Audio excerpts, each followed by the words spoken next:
Welcome, ladies and gentlemen. We are live. Whew. We made it. We survived. We are here with another episode of Clickbaity Political Thirst Trap. I am one of the three hosts, Benjamin Dixon, joined as always by the dapper Don Marcus Farrell himself with the $2,000 Gucci glasses. What's going on, man? Hey, these are from Zulu, and they cost $30. Stop trying me. Hey, man, them things fire, man. Send me the you link. know that, and I'm slightly a little hungover because I was hanging out with Common and Mondale last night. Yeah, man. I saw the footage. Actually, let me stop my sentence right there before I say anything else. But I saw it. Looked like y'all had a dope ass time. Mondale Robinson, how you doing, man? What's up, boy? What's up, boy? Is this Negro on the telephone? Mondale is on the phone. Mondale, slide over to your right a little bit, my man. I gotta get my lighting right. Y'all lighting look good. My lighting look like Bama. Y'all done got my style on video and outdid me on my own goddamn style of video. But I'll get it right before the end That's of the day. what black people do. We take regular shit and improve it. My shit was far from regular. So check it out. Yeah, we apologize for the lateness. I apologize for the lateness. It was a combination of just me doing what I had to do this morning. And then when we got on, it was technical difficulties. But nevertheless, we are here. We are live and in effect. And Mondale ass is still on the phone. Mondale, we're gonna come to you, Mondale. We're gonna come to him first since he's on the call and have him do an in-depth analysis about the event last night with Common. Go ahead, Marcus, help this man out. Tell us about the event last night with Common, the Black Male Voter Outreach Program. I'm not going to do that. And the reason why is because I'm going to let the guy himself do it. I was just a member. Participant? I was just a participant last night, man. And it was dope. Now, actually, I want to talk about something different. What you got? First off, good morning, everybody. I didn't say good morning, and that's rude, right? I know y'all watch us first thing in the morning, right? But, I guess my mom always say, don't act like you woke up with me. So you got to speak. So I ain't sleep with you last night. Yeah. So good sorry morning. About that. What's good, y'all? Sorry about that. What's up, man? But let me finish my point real quick. The only thing I wanted to say was, be happy that you are alive. Yeah. I want everybody just to be happy because these are trying, believe it or not, these are trying times, right? And I think America has finally gone through the same amount of suffering.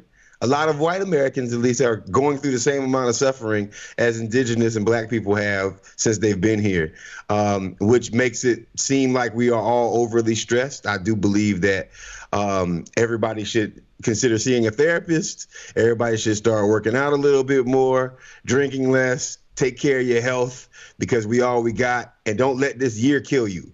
That's all I'm going to say. Don't let this year kill you. Mondale, how'd it go last night, man? Man, we had two finales last night. This nigga asked me a question and walk away. I'll ask you, man. How was it last night, man? It was good, man. You were there, Marcus. So it was probably the best conversation because you had a surrogate from a famous surrogate from one of the campaigns in the room, and he got to hear directly from black men who, not these guys who are trained and groomed by the party, but he got to hear from real black men talking about what problems ailed them. So I think it was good. It was also the finale for Brothers Be Voting for this election season. We're done with those for this year. And also we're done with our club ambassadors. So we have a lot. Every night we were going to the nightclub, staying out till like 3 o'clock in the morning, trying to meet brothers where they at. So both of those things ended last night. And I think it was pretty dope. I saw and I heard brothers loud and clear saying that what we were doing is what they needed. Even Common was like, yo, this is different. But we know it's different. The reason we know it's different is because we've been playing politics for 20 plus years and we've seen the shenanigans that they call, outreach to black men, and it don't look nothing like Black Male Voters Project, Brothers Voting Campaign, nor does it look like our club ambassador campaign. So Shout out to all the people at Black Male Voters Project that made it happen and look seamless. For the first time, we actually streamed a Brothers Be Voting live because all you haters said it wasn't happening. All you haters said we was making up issues, and then you saw it, and all you haters keep saying that black men support Trump. All y'all got embarrassed last night on live. We streamed it, and ABC News National was on the Zoom call. So all you Bammers that was saying that this ain't been happening, you got a taste for yourself. Yep. That was dope, man. Somebody said that I asked you a question, they got up, but I heard your answer, man. I saw it. I was watching the live stream last night, and then I saw all the photos of Common in the space, and I saw one particular clip of this brother who basically was saying exactly what you were saying, like how important it was what y'all were doing and how it connected to them in a way that that they hadn't had an outreach like what Black Male Voter Project is doing is connecting with black men in a way that I haven't seen in my 20 years of being politically active. So shout out to y'all for what y'all did, and shout out to Common for coming out there and representing. And then it looked like y'all turned up a little bit afterwards. Oh yeah, I mean the turn up part is actually it's the culture of Black Male Voters Project. We have actually, instead of spending our money on advertising dollars like on billboards or on TV ads, we spend it in the clubs. Mm-hmm. I mean, so we turn up at the club. That's part of the program because we know that's realistic. That's where people are. Exactly. Yep. Exactly. That's good. So we got some pretty dope ass clips. There's this young sister in Kansas City. Come on with it. Man, that clip was. Hey, first, before, can I intro this clip? You got it? I'm gonna have it ready for you in about give me like 90 seconds. So give me a good intro, and first. Ain't nothing better than a sister who's upset with the system. A well-articulated black woman who's pissed off will read you like a pastor reads the Bible. That's it. That's love. Let me tell you something. There's nothing more dangerous than your mama, your sister, your auntie, your cousin who's frustrated with something that has happened that has wronged her people and her family. And when I tell you this woman that you were about to see read the whole, the police commission? City commission, police, she read everybody. Commission of Police Accountability Board, which is obviously a bunch of fluky bullshit with rich people, right? But when I tell you that this should go down in the annals of all time for the most readingness of redness that reading can get. So Ben Dixon, I hope you got. I texted to you this morning. I got it ready. I just wanted to make sure it was the right one and long enough. So I got 2 minutes and 20 seconds of this sister spitting fire. That's right. Here we go. Watch and learn, folks. We all can learn from this sister. Here it is. Fair warning. I'm not nice, and I don't seek to be respectable. I'm not asking y'all for anything because y'all can't and won't be both my savior and my oppressor. I don't want reform. I want to turn this building into luxury, low-cost housing. These will make some really nice apartments to me. Firstly, stop using black children as photo opportunities because they're cute now, but in 10 years, they're black male suspect in red shirts and khaki shorts. Eating cookies and drinking milk with children does not absolve you of your complicity in their oppression and denigration, Rick Smith. Because Kansas City will spend more on police than education and then try to encourage children to feast with their oppressors. Y'all are really weird. It's asinine to be called radical or homegrown terrorists for not wanting government employees to kill citizens in any instance. So I'm not here begging anything of soulless white folks and self-preserving black folks. You get one life, and you all in this room have chosen profits over people, and that's pathetic. So I'm going to spend the next 2 minutes reading y'all for a filth, something I'm sure nobody has ever done. Nathan, the gentleman in the vomit-colored men's warehouse suit in desperate need of Bosley and a haircut, a former FBI agent who exudes white privilege and is the epitome of mediocrity, and who loves Trump so much that he hired his former attorney general at his firm. And it's so sweet because he spent most of this meeting looking away with his head in his hands. Or Mark, excuse me, Pastor Mark of Victorious Life Church on 34th and Paseo, where the mission is to provide a place and opportunity to worship Jesus Christ and preach a message of hope and faith through God's holy word in the building. Meanwhile, he's subjecting black people to terrorism and un-Christ-like behavior at the hands of KCPD outside the building. And Kathy, Miss, I'll get here before the other commission members, so I look as if I have empathy, and I'm excited to hear what they have to say. Meanwhile, I didn't have anything else to do at 8 o'clock in the morning but be rich and white and retired, so I'm here early. Or Don, owner of Wagner Investments, Blue Notes LLC, and part owner of the Royals. Okay, that's the first half. I'm going to get the second half because it's at a different location, but my God, this sister had time, and they weren't ready. They were not ready. Who want to say something about that? God damn, that was cold.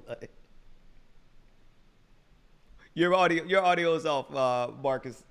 Oh yeah. So let's take out a hose and let's wash off the remnants of whatever human beings that she was speaking to in the back of that off the ground, because she literally just burned them to ashes. First off, no need to call the police because the police were already in there. Right, obviously. So I mean, she started off. I mean, we can break this this down by segments. But first, just how she started was amazing, because she was like, "This place can be amazing, luxury condos for low income housing. That is for low income housing." And here's the thing. If you run it back, you notice she looks around the place. Hang on. It's worth it. Let me just drop that first couple seconds. Around the place. And Fair warning. I'm not nice, and I don't seek to be respectable. I'm not asking y'all for anything because y'all can't and won't be both my savior and my oppressor. Women.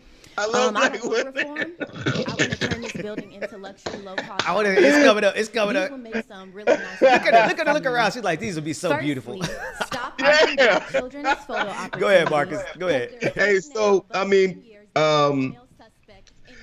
what she said, and we don't even need to see the camera about who she was talking about, because you know for a fact that when it comes down to accountability for police departments in America, and if it has anything to do with a certain amount of wealthy white folks, I mean, she broke down. She had a history. You know, somebody in there who had something to do with policing in Kansas City also hired Trump's former AG. Yes. Right. And I'm thinking it could only be Jeff Sessions, right? I don't think he went through more than one AG. So Jeff Sessions, They're talking about that racist of racists. Good. Right. And then, you know, the next person that she was talking about was the owner of a baseball team. Right. So these are obviously people who are, you know, somehow have to do with accountability. And I want the background of this. I'm sorry. I woke up and this was in my inbox, so I haven't been able to do any kind of research on it yet. But I want to find out. And, you know, Trap Squad, if you guys can do some research to find out exactly who she was talking about, it'll make our morning great, because this is the kind of reading that wakes us up, and we wake you up. How about that? I got her name. Hang on. She was just there on my timeline. I got her name, but I don't have all the details either. So Trap Squad, if you do what Marcus said, get us the information on who she was talking about and why she was reading for filth that much. Mundell, I got the second clip. I want to see what you thought about the first half before we move to the second half. I think it's politics as usual. She's just speaking on it. I appreciate it. Yeah, I appreciate it. All right, here's part two. Here's part two of this sister reading these clowns for filth. Here it is. Wow, I didn't have anything else to do at 8 o'clock in the morning but be rich and white and retired, so I'm here early. Or Don, owner of Wagner Investments, Blue Notes LLC, and part owner of the Royals, another rich and white and disconnected and out of touch person with nothing but pure apathy seeping through the bulging veins of your paper-colored skin. You age like trash when you're racist and subject others to violence. And David, you don't get a vote, but it'd be a shame if your really progressive students at UMKC Block School of Management knew you were a cop lover in 2020. I don't think they would be a huge fan of that in 2020. In 1960 maybe, but this is 2020. And Q, Had I not spent the entirety of the last 6 months dragging you, I would have more to say, but I don't. And Rick, I won't even begin with you, because I don't care enough about you. Ma'am, your time is to up. start, but you will have to spend overtime in a chapel at the end of your life. You have blood on your hands, and while these idiots hold you on a pedestal, God does not honor injustice and murder.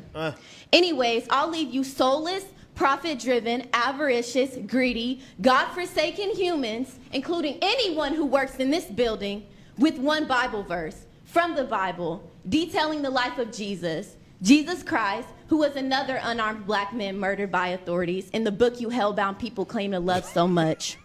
What does it profit a man to gain the whole world and forfeit his soul? You're really funny. Kiki.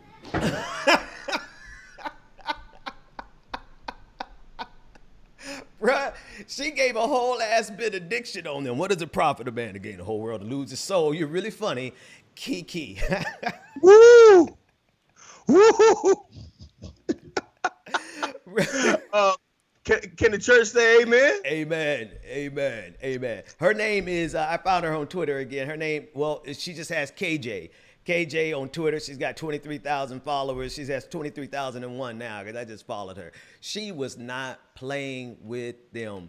And I love all the intersections that she hit on, man. She hit on everything from white privilege to black people looking out for their own money at the expense of the black community, to these religious people who swear that they love people but do everything except for what Jesus would do. I mean, she was hitting on all. That sister said, if I didn't spend the entirety of the last 6 months dragging you, I would have more to say.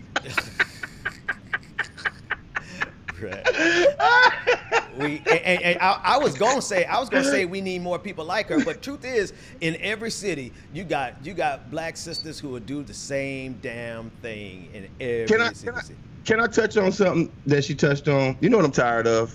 What's that? I'm really tired of people who get in position and who are black and don't. I know we talk about it every single day, but I just hate them. I hate people who get into positions and do as little as possible for their people. I hate them. And they're driven by this need to be important and have to have luxury things, want to be on television or want to be at all the parties or want to be standing next to the powerful white person or want to be on this person's board or that person's board, and they ain't doing shit. Yeah. I hate them. I hate those people, whether white, black, especially black though. I hate those people because, we talked about it already, but you'll sell your whole community down the river just so you can get the ticket to that. What's the yeah, what gala you said it is? Yeah. Or cut a check or get a new Louis bag or something like that. I mean, that is so dangerous for us, and the necessity to be in another class, and it's funny because these same people will look at young brothers who, in Atlanta, the big thing is everybody down here wants to buy a Hellcat. That's a $100,000 vehicle, right? Yeah, all the young brothers want to buy the Hellcats and wear Gucci and Louis and this, that, and the other. And this elite segment of people look down on them like, well, y'all doing is spending y'all money on trash. When at the same time, they're literally doing the same thing, but at a much higher level. Because they're trash human beings. So shout out to this sister for calling them people out. One by one by one. Mundell, what you got going on over there, man? I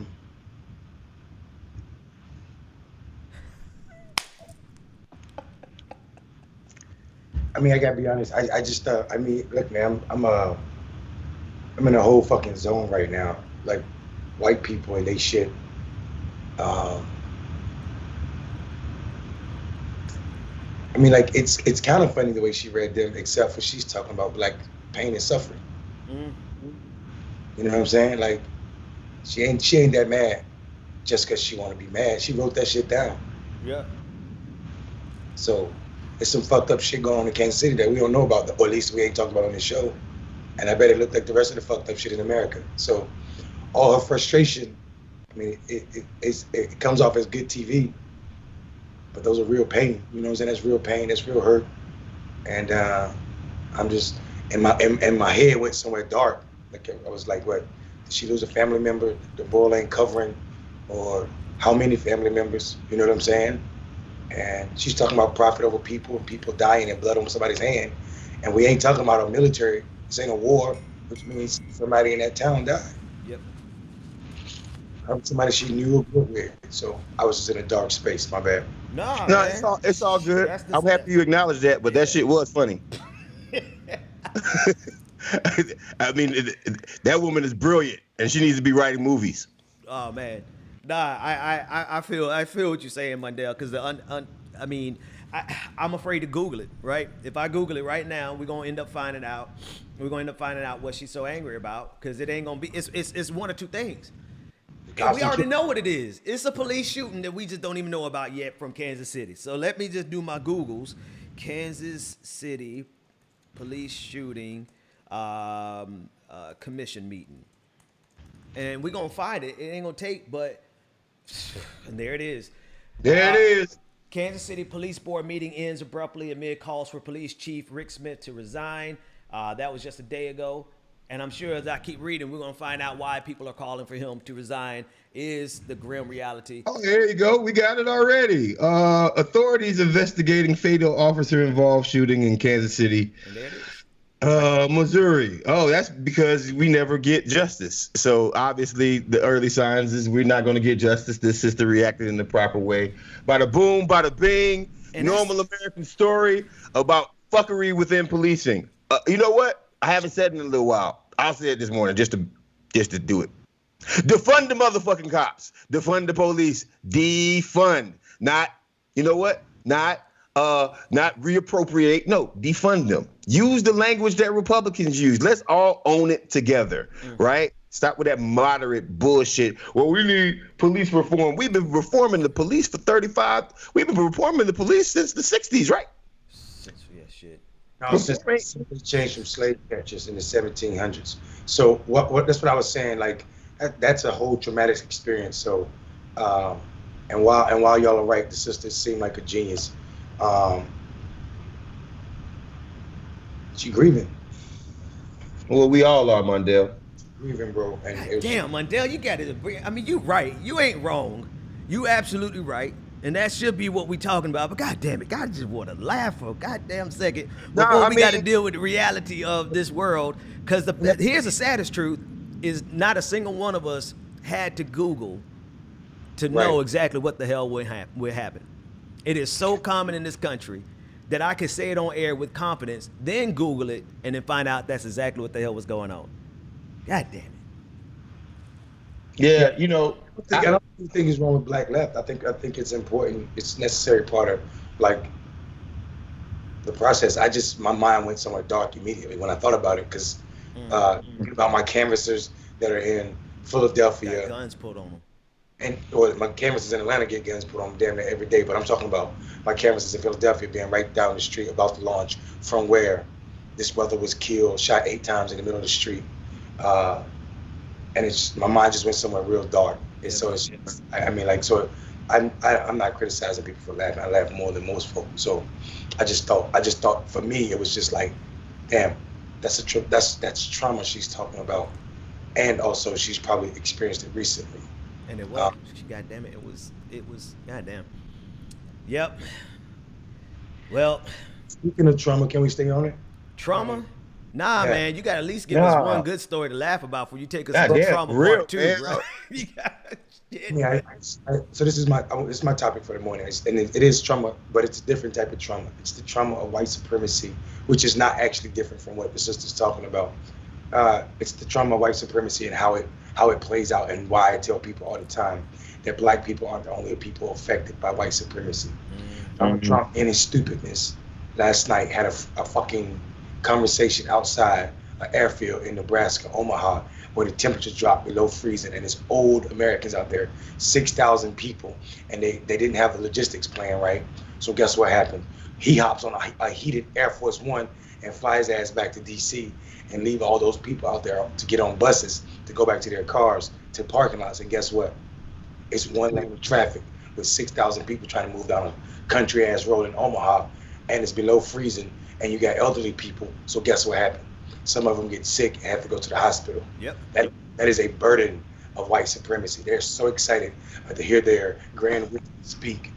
They sit outside in freezing temperature and risk their lives. Not to mention all of the other shit that goes along with 6,000 people with no mask on. So congratulations, Donald Trump. This time, black people, with your fucked up shit in COVID, it's your supporters in Omaha. That's the wildest thing about it. That's what I was working on early this morning because I woke up to that too. They said thousands were stranded to the point where the police were like, we need 30 buses just to be able to get these people out of here. Some of them had to walk, elderly people had to walk miles to get back to their vehicles. So what happened was they had shuttle buses to take them from the parking lot to the rally, but the shuttles weren't running to take them back from the rally to the parking lot.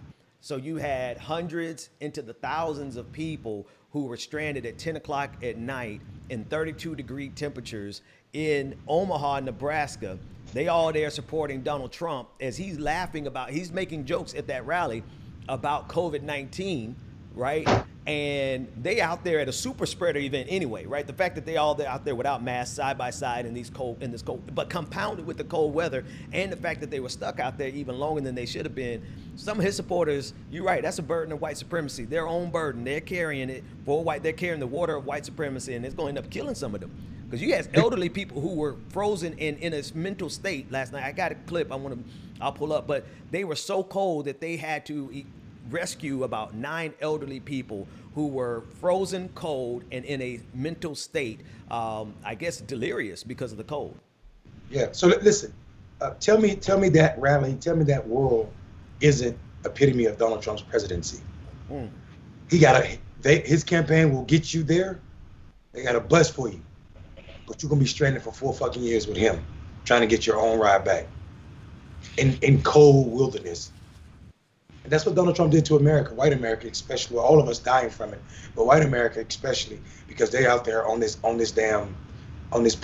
plane landing deck without buses to get away from where they are. They got the entire country into this space. It was you, white women and white men. They got all of us here.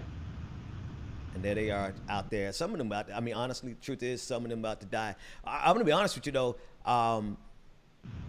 It is traumatic, but I laughed at that shit too, because y'all dumbasses out there letting this man lead y'all like sheep to the slaughter, and y'all laughing, attacking Black Lives Matter. We fighting on stuff on behalf of all people, but y'all bigotry is leading them right to the graveyard, an early grave, because of their ignorance and their commitment to white supremacy. Where's your empathy, Marcus? Where's your empathy? Why aren't you feeling bad for them, Marcus? Damn, you're petty, Marcus. God damn, you're petty. That's literally my comments on this.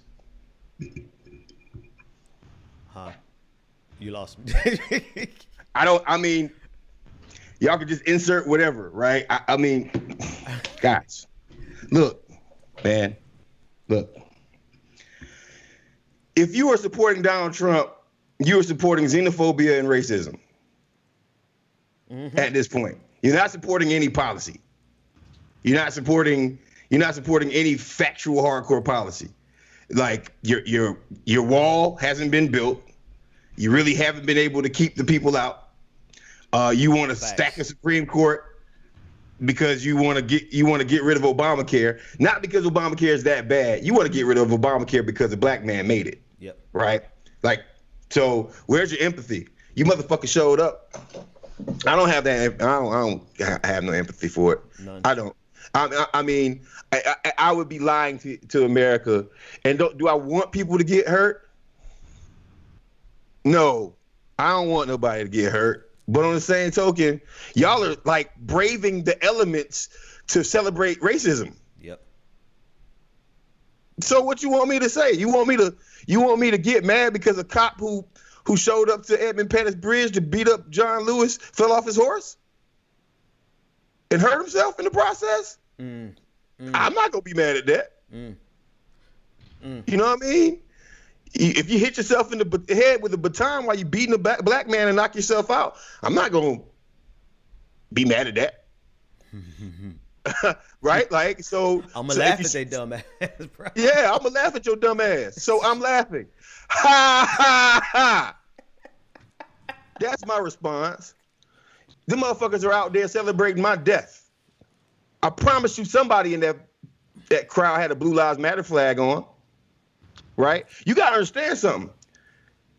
It's not like we are talking about just black people's like oppressors. We're talking about people who want to literally allow killing of black people.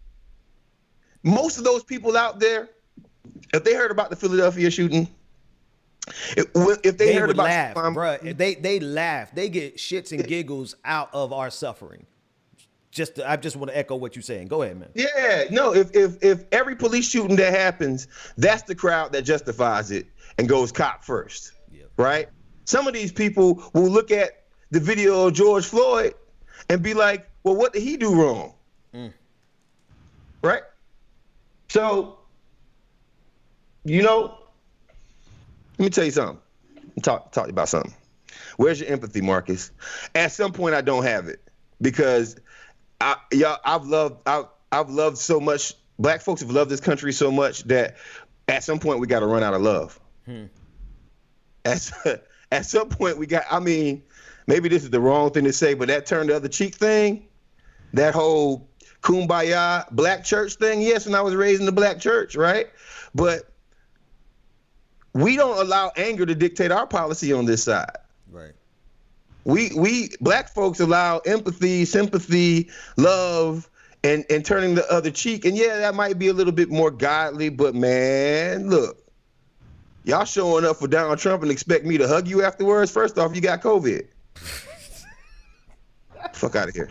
I don't think black theology tells us to turn the other cheek or even love those who hate you. I think that's a misinterpretation of what the definition of love was, because our language is so limited.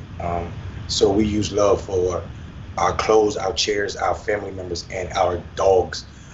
When in actuality, there were more than one word for love in the Bible, and when they just translate all of it to love. And people get that shit mixed up because agape is not philos. Those are two different things, and eros is something different as well. So that's a lack of understanding for people talking about the Bible. So I mean, black theology tells me to be free and get free, and do everything in my power to do that. Not just for me, but everybody who's oppressed. And any religion that doesn't teach people that the theology, then they're doing something deceptive. Because first of all, theology is the language of the oppressed. It is the mechanism in which you get free. That's radical. That's radical black theology. That's not a normalized black theology across the board. We can't deny that there's two sides to both of them. Marcus, there's only one black theology. It was created by Howard Thurman, and then Godfather is within interpretation. Interpretation. Marcus, I'm telling you what black theology is. If it ain't black theology, it's radical theology. This ain't even an argument we need to have right now, brother. Seriously, black theology is just that. You talking about? I think y'all are talking about the same thing. First, I'm talking about black liberation theology. Opinion I want to have. So, like, trying to shut down the conversation is something that's not going to happen this morning. No, you trying to argue something's wrong, bro. Your opinion is cool. It's cool to have an opinion, but your opinions can't trump facts. You're getting the black church mixed up with black theology. Those are two different things. I hear what you're saying about the black church, and you're absolutely right about them turning the other cheek. But the black church ain't black theology. Black theology is something. And then I said interpretation, right? And to be quite honest with you, there are many interpretations of the Bible. Is not one way. And black pastors who use black theology use different interpretations of the Bible, just like every other person on the planet. Every pastor is not the same person, bro. Marcus, that sounds cute, but you're still talking about the black church. Ain't nobody being cute this morning but you, bro. That ain't what I'm trying to do. I'm trying to have a conversation. You trying to shut it down. Teach you then, brother. I ain't trying to teach. I'm just showing you. Bro. You fam. You can't be talking now. Black theology is one thing, brother. What you're talking about is the black church. And they damn right, you're right. Black pastors interpret the Bible completely different. But black theology is something in itself. All right. Theology is something in itself, created by Howard Thurman and spread to the masses, meaning those who use it, through James Cone and people like Jeremiah Wright. That's black theology, bro. I ain't trying to shut you down at all, but we got to be able to learn from each other. Or I'm this motherfucker being token heads. Oh no, I absolutely agree. But sometimes I think you take my interpretations of what I say a little bit off. That's all I'm saying. But hey, thank you for that. Thank you for the knowledge, King. You too, King. I'm tired of trying to balance y'all two motherfuckers out. Didn't y'all were with each other last night? Y'all ain't fight last night? Oh yeah. Y'all ain't swing it out like. I hollered at that Negro last night, man. He was around the famous people, man. I can't. You got to be careful when he get around them famous folk. Yo, don't do me like that, homeboy. It is what it is. Oh man. Motherfucker, the whole fucking shit was streamed live, so people saw me. I know you getting all sensitive. I'm just joking with you, Negro. Calm down. Bro, let me pull up the video. Take your booty to the pole. We gonna have a reset here because we gonna keep moving. And actually, let's get these comments from the comment section. I don't even have that video as much as I should have that. I should have that video. Shout out to the chat room, everybody in here. Natalie O says the black churches pushing respectability politics. And I think that's a good distinction, right? That you guys are making, right? It is always a worthwhile distinction because you have black churches that are steeped in black liberation theology that are fighting for the liberation of people. And then you got the prosperity gospel, especially down there with y'all in Atlanta, man. You got the king of prosperity gospel right down there, Creflo Dollar. Who teaching something totally different. I don't know what he's teaching now, but I know when I used to listen to him, it wasn't about liberation. It was about getting that money. Michael Papadopoulos said, Marcus done put on the full Clint Eastwood with your hat and the shades.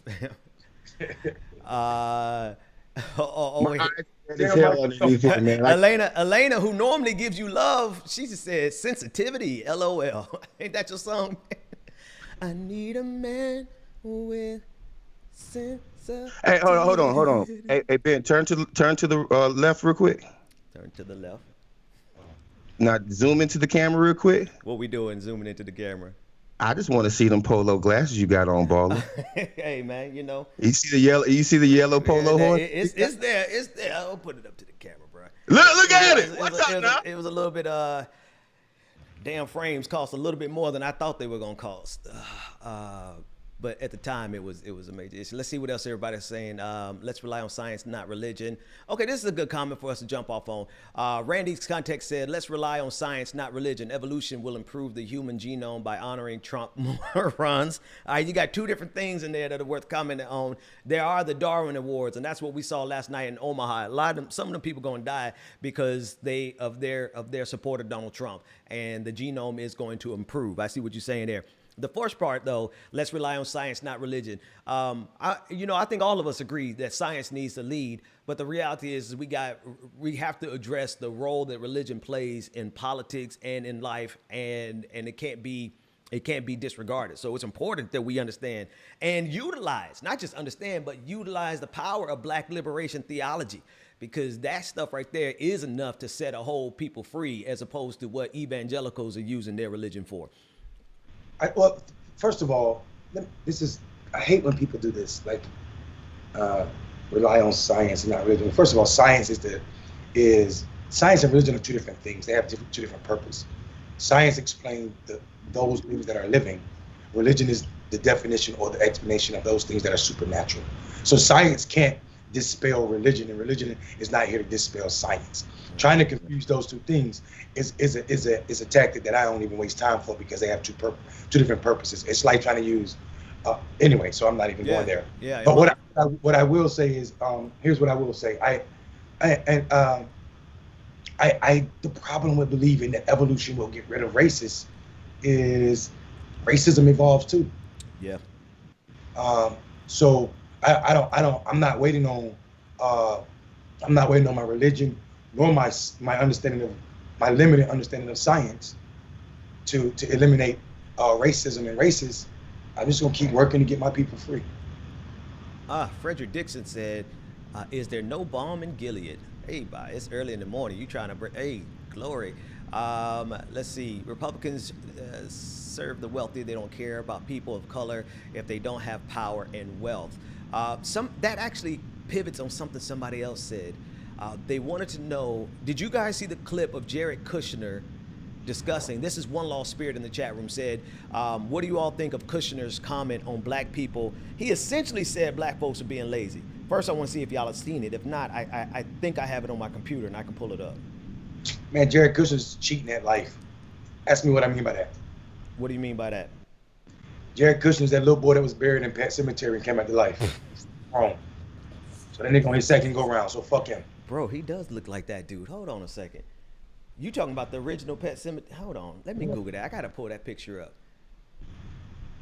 But yeah, this cat basically said Trump can't help black folks that don't want to help themselves is essentially what he said.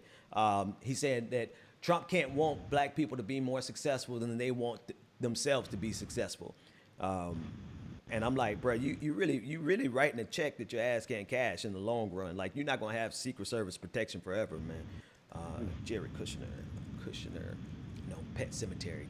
I'm actually looking that up because I gotta see this, man. Pet Cemetery child.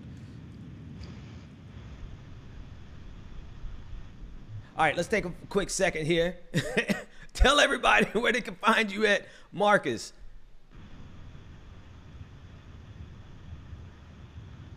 Marcus for America, Instagram, Twitter. All right, Mundell, tell everybody where they can find you at. I am Mundell on Instagram. I am Mundell on Facebook and Twitter, Mundell Robinson, and Black Man Voters Project everywhere. That's love. You can find me on Twitter at Benjamin P. Dixon, and anywhere you find podcasts, you can find my content. All right, that said, what else is happening? Go ahead. Poll? What's up?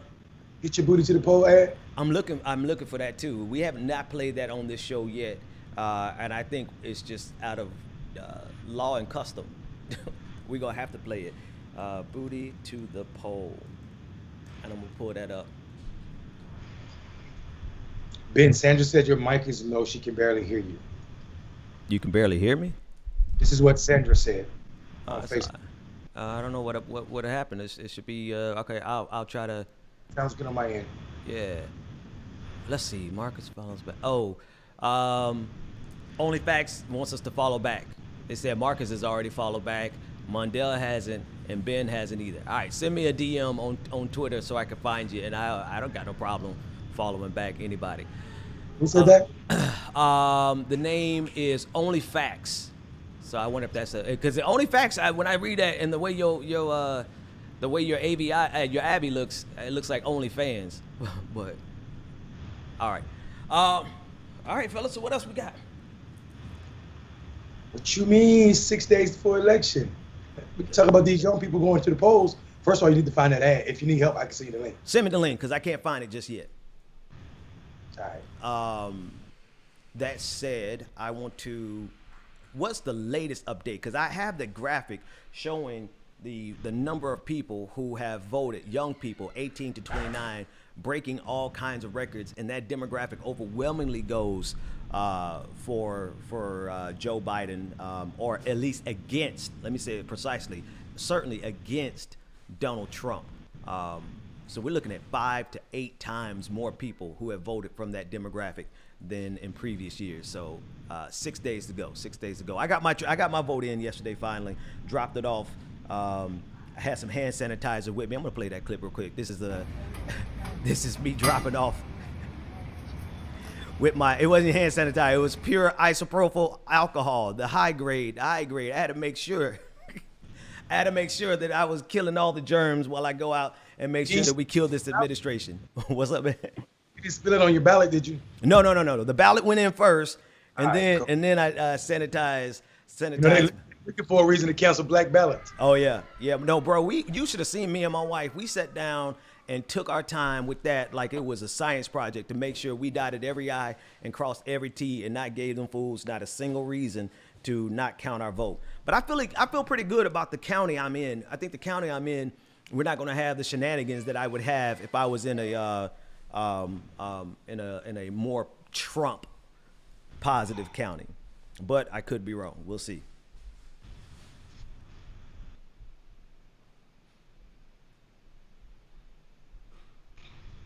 Y'all niggas got me out here trying to fill dead air. Why? I want to know you to play the video. I sent it to you. I just got it. I'm about to download it now. All right, well, hey, I gotta let me pause this and minimize the screen, cause my kids are right in the room. I opened it up, and the first thing that come up on the screen is that slow walk to the stage. All right, let me get this video downloaded.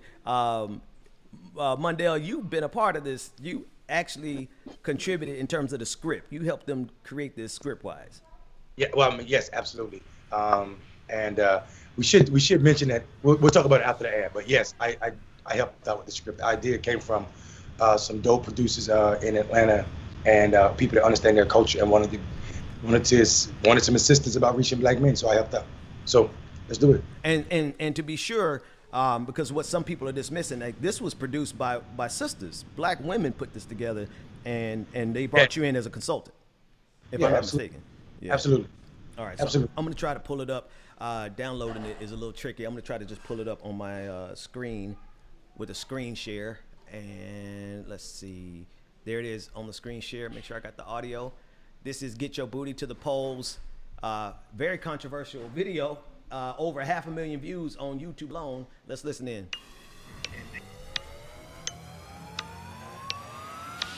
Get your booty to the pole, get your booty to the pole, get your booty to the pole, get your booty to the pole. Get your booty to the pole, get your booty to the pole, get your booty to the pole, get your booty to the pole. Yeah. Did we get your attention? Good. So, you're really not gonna vote? You know it's more than just the president on the ballot, right? Check it. A district attorney decides who to prosecute, Including whether or not to go after dirty cops. Do you know who elects the DA? We do, but you don't want to vote.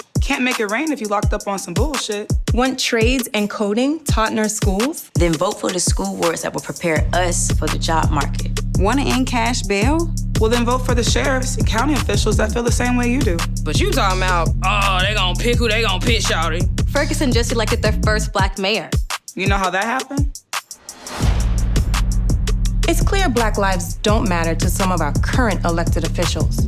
If they matter to you, then don't let other people decide who's gonna run your community. Get your booty to the poll. Get your booty to the poll. Get your booty to the poll. Get your vote, yeah, vote, stretch. For information on how and where to vote, as well as resources to find out who's running where you live, go to getyourbootytothepoll.com. Get your booty to the poll, get your booty to the poll, get your booty.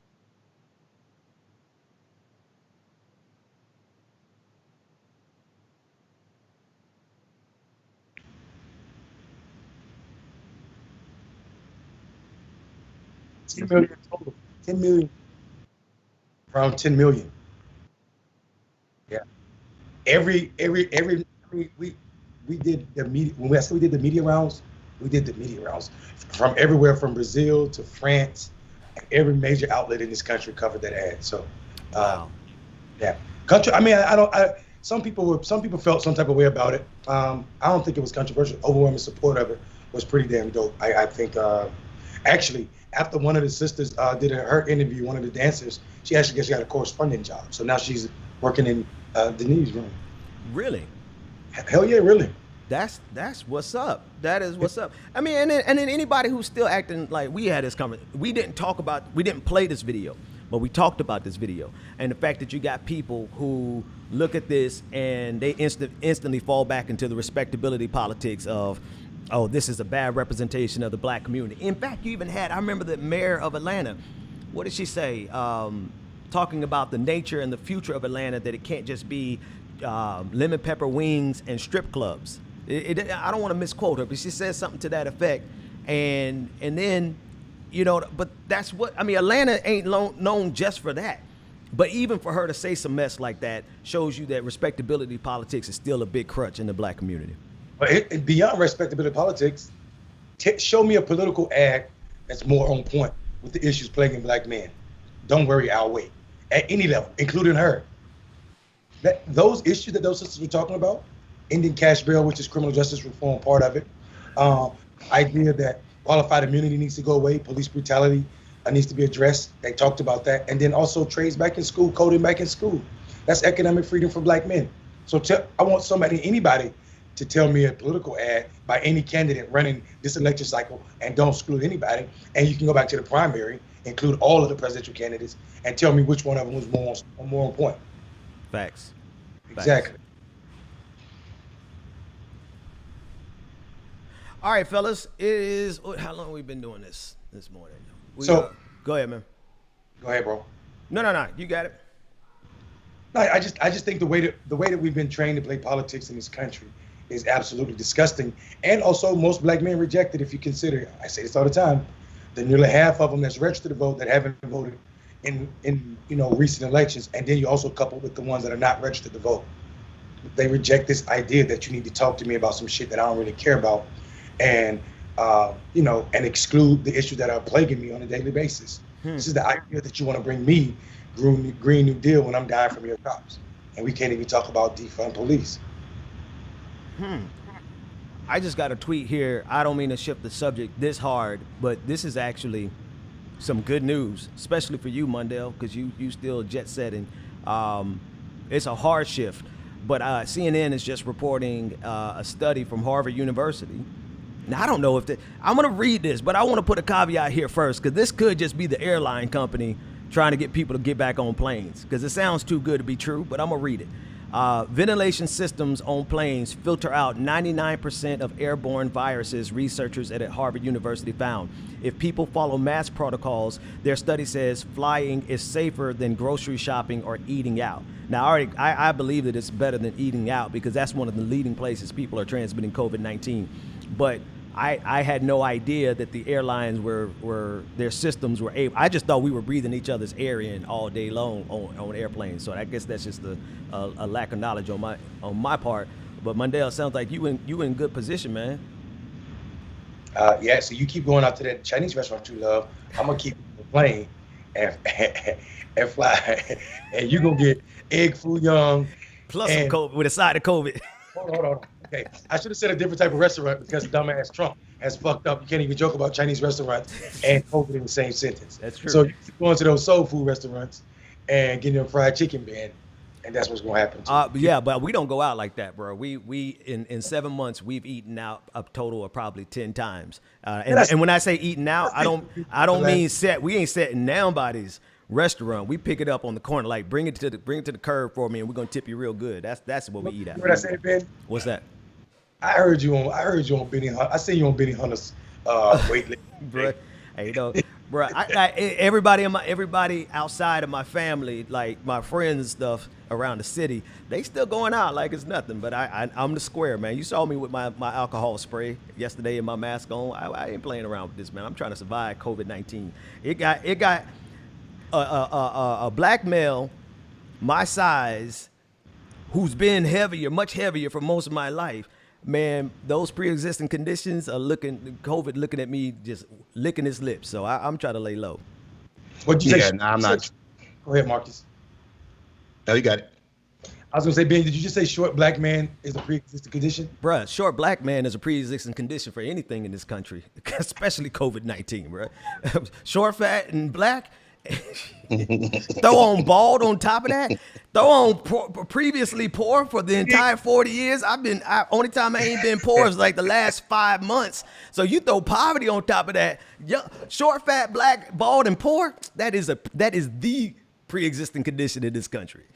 Yeah. I typically order out, man. Y'all can drop that shit off like 20 feet away from my goddamn door, and I'll come out and get it after your car drove off. Like I'm not doing the. I mean, I went out to eat a couple of times. Grocery shopping is interesting these days, right? And the reason why grocery shopping is interesting to me is because, like, I like fresh vegetables, but every single time a person walks by a vegetable that I'm about to get, I start getting hyper concerned. Like maybe they left their droplets on it. So I wash the hell out of my fruits and shit now. I'm a lot more, I guess, aware of my food now, and I have a more intimate relationship with my food now than I did in the past, because I cook more now and I don't go out as much now. So I understand how I want to cook You know what I mean? It's really interesting, and it's helped out a lot with my health in general. So, I mean, if I could just quit boozing till 3 o'clock in the morning every now and then, I think I'll be all right. My deal is I haven't been able to get up and go running like I want to, because I just stay up with the show late at night. So I'm gonna have to just readjust my whole schedule. And you're right. I have not developed a proper relationship with food. I've been doing real good with the weight loss with keto, but keto ain't like a healthy eating lifestyle, because once you stop eating keto, you kind of go back to the, you've been eating nothing but fried chicken wings, and you can lose weight with chicken wings and bacon. What's that? This new diet. Well, it's not new. It's a diet that I was reading about, and it's supposed to be better than keto. What's it called? Breast milk. Just do all breast milk. You won't get hungry after like the second day. You won't be hungry. You'll be thirsty. Then you take in like, I think it was like 64 ounces of breast milk, and that's all you need to get the amount of protein you need. You can live off a whole breast milk diet. That's it.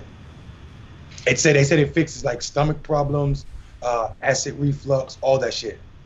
That's crazy. They said they can't. A couple people saying they cannot hear us. I'm wondering. I don't know what it is, but it seems like most people can hear us, and some can't. So we'll keep playing it by ear.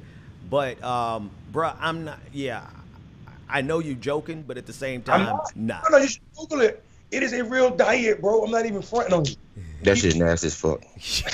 Otis Davis on Facebook said, that shit nasty. Mundell, come on now, my guy. You sick.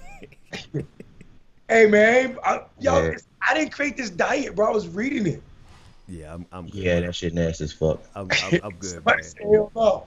Somebody said, I'm straight. I didn't create the diet. Shout out to Torches and Pitchforks, man. My dog got that clickbaity logo on his I saw that. Yeah, shout out, man. You ain't gave us our money yet. Yes, yeah. He sent a couple. He ain't gave us our money yet. That man gives us. I'm just kidding, bro. I'm just kidding. It's all love. Let's read a couple more comments. What's everybody saying y'all in the chat room that's catching y'all attention? Hang on, pull it up on the other screen. This whole conversation needs to end. Dimitri said you could buy breast milk online. I'm straight. Yeah, shit is expensive. Who doing that and why? I'm sharing it with or you can buy lettuce, tomatoes, rice, and potatoes like normal fucking human beings, and eat regular goddamn meals instead of trying to that shit sound like it gentrified humanity right there. Hey, that's what it sounds like. That shit sound like some white girl said that's been jogging in South City, Tallahassee or the SWATs, trying to gentrify the neighborhood. Said, you know what I'm gonna do? I'm gonna give my boyfriend my milk. Fuck out of here, man. That bullshit, man. That shit don't even sound right. Man, take the article off of Facebook. And I don't even want to continue this conversation. We'll stop talking about breast milk right the fuck now. Move on. What's the next topic? We're not doing that, Mondale. Sorry, bro. No, we're not doing that. We're not talking about breast milk. A breast milk meal on this. Come on. Nobody's fucking meal. Bro, hold on, Marcus. Breast milk is the first meal. No, I'm not holding on. This is nasty. How is it nasty? Anyway, hey, listen, because I'm not gonna get involved in your fetish. That's what it is. Your fucking fetish ass goddamn diet that you got going on, Mondale. That's not. That's a fetish diet. That's a fetish diet. That ain't no fetish diet, bro. Yes, it is. I didn't say you had to suck on nobody's breast, and there's nothing wrong with that either. What I'm saying though, breast. You're trying to explain your way out of some real good, ain't you? It's a healthy diet option, bro. Fuck out of here. All right, listen. How about this right here? So the Patriots. So this is coming from Mark. Hey, do you drink cow? Say again? Do you drink cow milk? No, I don't. Absolutely not. Do you drink any milk? Soy. Okay. In your adult life, you didn't drink any milk? I'm lactose intolerant, bro. You didn't answer my question. In your adult life, you didn't drink any milk? I did, and I found out I was lactose intolerant. Okay, so you're not accustomed. I mean, you're not. It's not foreign for you to drink milk. You just don't. You want to drink it from another animal. No, I don't want to drink milk from an animal at all. Well, listen. I would much rather I would much rather eat meat from an animal than to eat meat from a person, right? And I much rather my milk from an animal than milk from a person. I'm just calling a spade a spade. Now I have transitioned to almond milk and soy milk. That's pretty much all the milk I drink. But if you ask me whether I want milk from an animal or a human being, I want it from an animal, just like I want my meat from an animal. Yeah, but that's completely different. And also, your body, eating a human is fucking different than milk. Come on, Ben. Are you really? I mean, well, you know what? Here's what I think. I think women should be able to. I think people should be able to breastfeed wherever the hell they want to, whenever they want to, and that's about it when it comes down to the milk conversation. So I listen. Somebody said let it go. Not worth the smoke. I'm gonna give him smoke, Damon. So Ben, you literally listen to what I'm saying.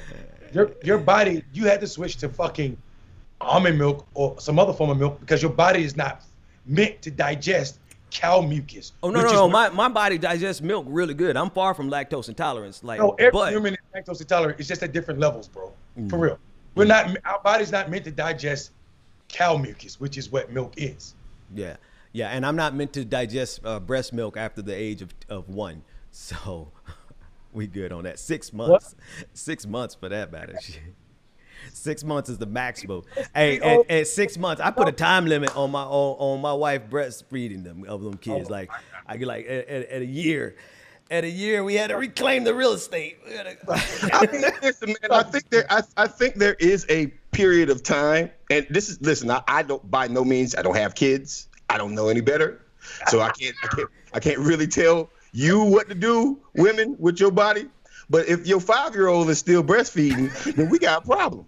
Like, I'm sorry, man. And be wondering why, like, I'm sorry. How you going to tell women they can do what they want, but then tell them? But 5, like 4, you know what I mean? Like, there has to be some kind of cutoff.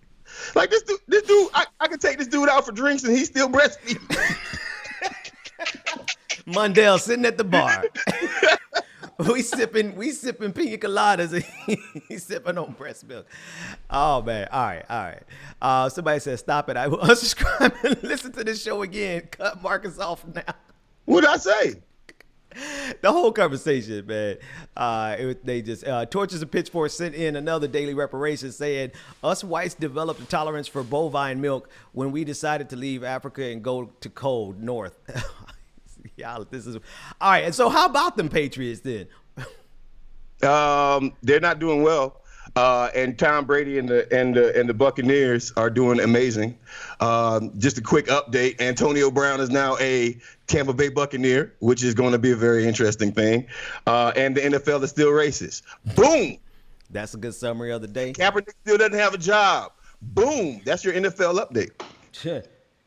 All that posturing, all that performance, all that Black Lives Matter corporate stuff from NFL, and Kaepernick still ain't got a job. That's a fact. Hey, y'all see Dr.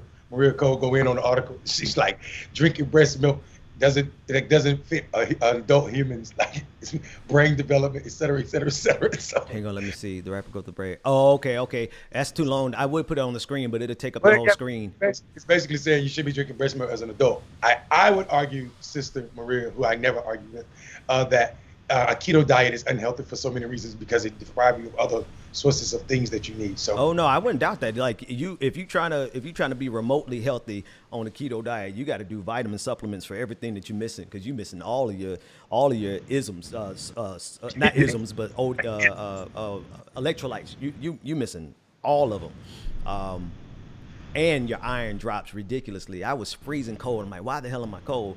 And I start taking some iron pills. Like, oh, there it is. That's what you're missing. So all these crazy diets are wild.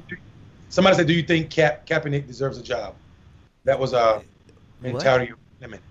Do you think Kaepernick deserves a job? I mean, I don't know where he is physically right now, but I know for at least the first 2 years after that, he was okay. He was ready. He was ready and able. Let's talk about this. Let's talk about this real quick, because I think not only, first off, LeBron. I'm gonna use LeBron James. LeBron James spends $1 million a year on his body. And that's how he's getting into his mid to late 30s and still playing at a level that, an athletic level that an 18-year-old can play at. He spends $1 million training his body, doing, whole body movements, so his ligaments are stay fresh, and and he has the perfect sort of workout routine, and that's why he's 35, 34, and still winning NBA championships. Now I take that and I take that over to Colin Kaepernick, and I want to talk about Colin because we all know the story of Colin. He got ostracized for taking the knee, and he became sort of the symbol for revolt. Colin, technology today, and what I mean by technology is technology for the human body today is better than it ever has been before. So for those who say Colin has been out of the league too long, you don't have the resources that an NFL player has to bring his body back to where it's supposed to be. You don't. And that is a very fast and quick excuse to chop into the same old white supremacy, right? Black athletes, white athletes, all athletes have been taking care of their bodies. This is not the 1990s anymore, 1980s, where guys go out, run without pads on, and then go get drunk the next night and then do it all over again the next day. Allen Iverson. Yeah, it's not like that anymore. Practice. These guys take pristine. Practice. Yeah, these guys take pristine care of their bodies. Cap should be in the league right now. And if your favorite team has a bad quarterback, know that Colin Kaepernick could have saved y'all. Mm-hmm. Wow. Mm-hmm. Wow. Right? And I don't give a fuck what team it is. I'm a Jacksonville Jaguar fan. Mm-hmm. I always lose. So when we didn't pick up Colin Kaepernick, I literally sent a couple of text messages to the owner of the Jags. And yeah, I know him. It is what it is. What's your boy, Khan? What's his name? Khan, yeah. Khan used to have that $20-30 million yacht sitting outside of stadium. Right. The stadium, yeah. Yeah, that's right.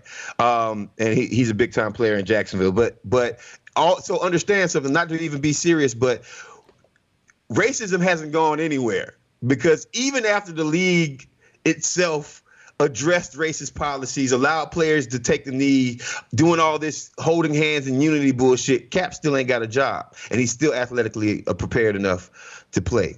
These owners know that they kicked themselves in the fucking mouth. That's what happened. These owners know that they made a bad decision, and now they're trying to save face, right?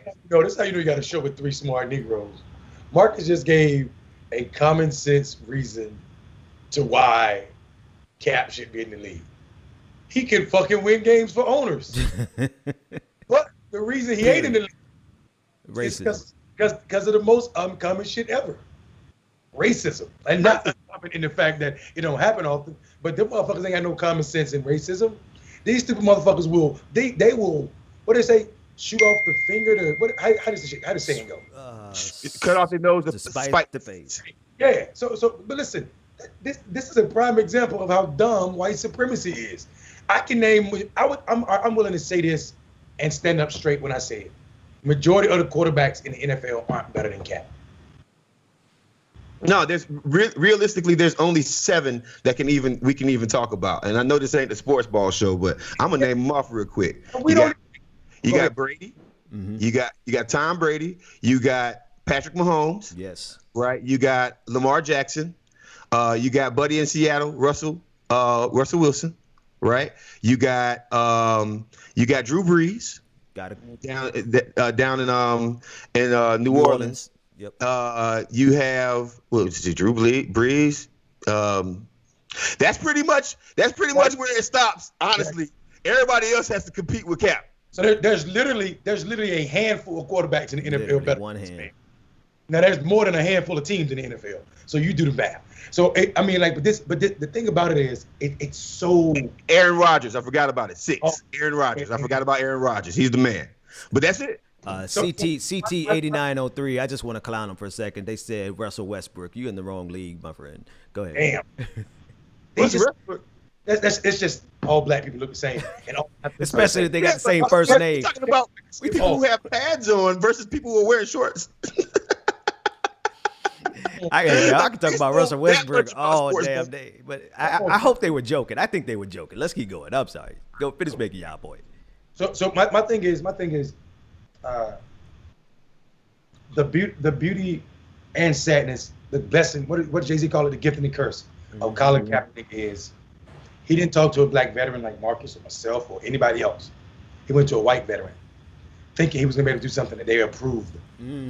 He asked the white veteran, "What should we do?" First of all, there was already a group of people protesting. Some of us was already protesting the flag by sitting down. He went to a white veteran and asked him what should he do, and the dude told him to take a knee, and he still got his ass ostracized. Yeah. You should have went to a black veteran like me who would have told you, do what people already doing and sit your ass down. Well, it's bad for his career, but I'm glad it played out the way it did. Otherwise, we would not have exposed. I mean, there would have been another opportunity to expose how racist these people are on a regular basis. And I hate that this happened to his career. I think he actually he's doing good with that endorsement. So I know he's not hurting. That endorsement with Nike really took it over the top for him. But I'm glad it played out the way it did because we needed that. That was a critical part of the national conversation that I don't think we would have had unless Cap took it on the chin the way he did. Well, I mean, he kept the movement going. Like there was a gap between noticeable. And here's another thing: Barack Obama didn't call Cap to say, "Hey, you need to stand up." Right? That's something I want to just point out. Why do you think that is? Barack probably did call him, and Cap was like, "Yeah, nah, fuck that. Yeah, I'm not doing that." Right? Yeah. Understand something. We be capping. And I literally mean capping, not Colin capping. But we cap for sports teams in a league that has 32 teams in it. 32. There's 32 NFL teams with somewhere close to 100 to 200,000 current and former NFL players associated with that league. Wow. I want y'all to understand something. 98, what they say, 76%, 75 to 76%, I'm about to say 90%, but like 70% of those players are black. And there's not one black owner. Now, let me let you know how owning a team works in the NFL. For those who don't understand this, we need to explain how owning a team works in the NFL so y'all understand exactly what you're watching or what your boyfriends are watching or what your family is watching every Sunday. If you want to own a team, you have to put a package together of your ownership and your partners. And they vet every single person that is a part of your ownership package. You know who can pass that vet? Yeah. So let me tell you the people who haven't passed the vet. Donald Trump. Hold on. No, Donald Trump. Rush Limbaugh. Hold on. Rush Limbaugh. Sean Puffy Combs. But let me tell you something. Because here's the problem. These folks act as if there's not any black people who can afford to own an NFL team. That's not true.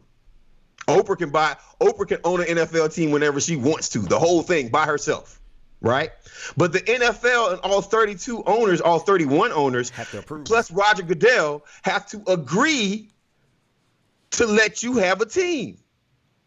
And there has been over 25 black people who have legitimately tried to be a part of an ownership package of an NFL team, and all 31 owners and Roger Goodell have always said no. So listen to what I'm saying. I'm excited about the fact that Donald Trump couldn't pass the vet to own an NFL team, but he passed the vet to become president. Become president of the States. Way to go, y'all. You played yourself. Rian Desud said, wait a minute, Marcus, I'm a football watching lady. I can follow along with the best of them. Hashtag who that? Oh, she a saint. I put that up there precisely because she's a saint. Who that nation? She's a saint. I mean, listen, I need a secondary team because my team sucks every year, right? Yeah. So I need a team that I can. Yeah, she's a saint. Who that? I thought we were all sinners. Bundell. Sports ball. Sports ball. It's been a hard go being a Saints fan. We had a glorious run there for about. Y'all won the Super Bowl. What are you talking about? I've been a Saints fan for 33 years. Since I was 7 years old, and we got one Super Bowl. So it's been a very hard go being a Saints fan. Matter of fact, I want to do something real quick. shout out to all the women who watch NFL or could follow football. And I'm not trying to be sexist here, but y'all are awesome because when women like football, and if you ever watch a football game with a woman who likes football, they're going to turn way, way, way up more than you. It's a live experience. It's a live experience. If you don't sit your ass down, you dumbass especially when you get into a stats conversation and they like going down the line on every stat for stat. That's a beautiful thing. Yeah. Shout out to everybody except anybody who likes the Patriots. Shout out to Otis Davis. This guy is fastly becoming one of my favorite trap squatters. I rock with you, brother. Just kidding. Wait, what did he say? I'm trying to put it on the screen. What did he say? It's jokes, man. Fuck. He stay clouding in the chat room, man. Hang on a second. That's what happens when you get black men together. We go roast each other half of the time we together. But it's all in fun and also growing, and also the Saints shouldn't be. I don't like the Saints. Well, who your team, man? Who your raggedy ass team? I ain't got no team. I don't like no sports ball, Marcus. That's why Marcus keep calling it sports ball, because I shouldn't really be talking about the sport or any sport, because if it ain't goddamn Usain Bolt somebody running around track, I don't really care about it. Shan Williams said Patriots are shit. Said what now? This nigga said Usain. Usain bin Laden.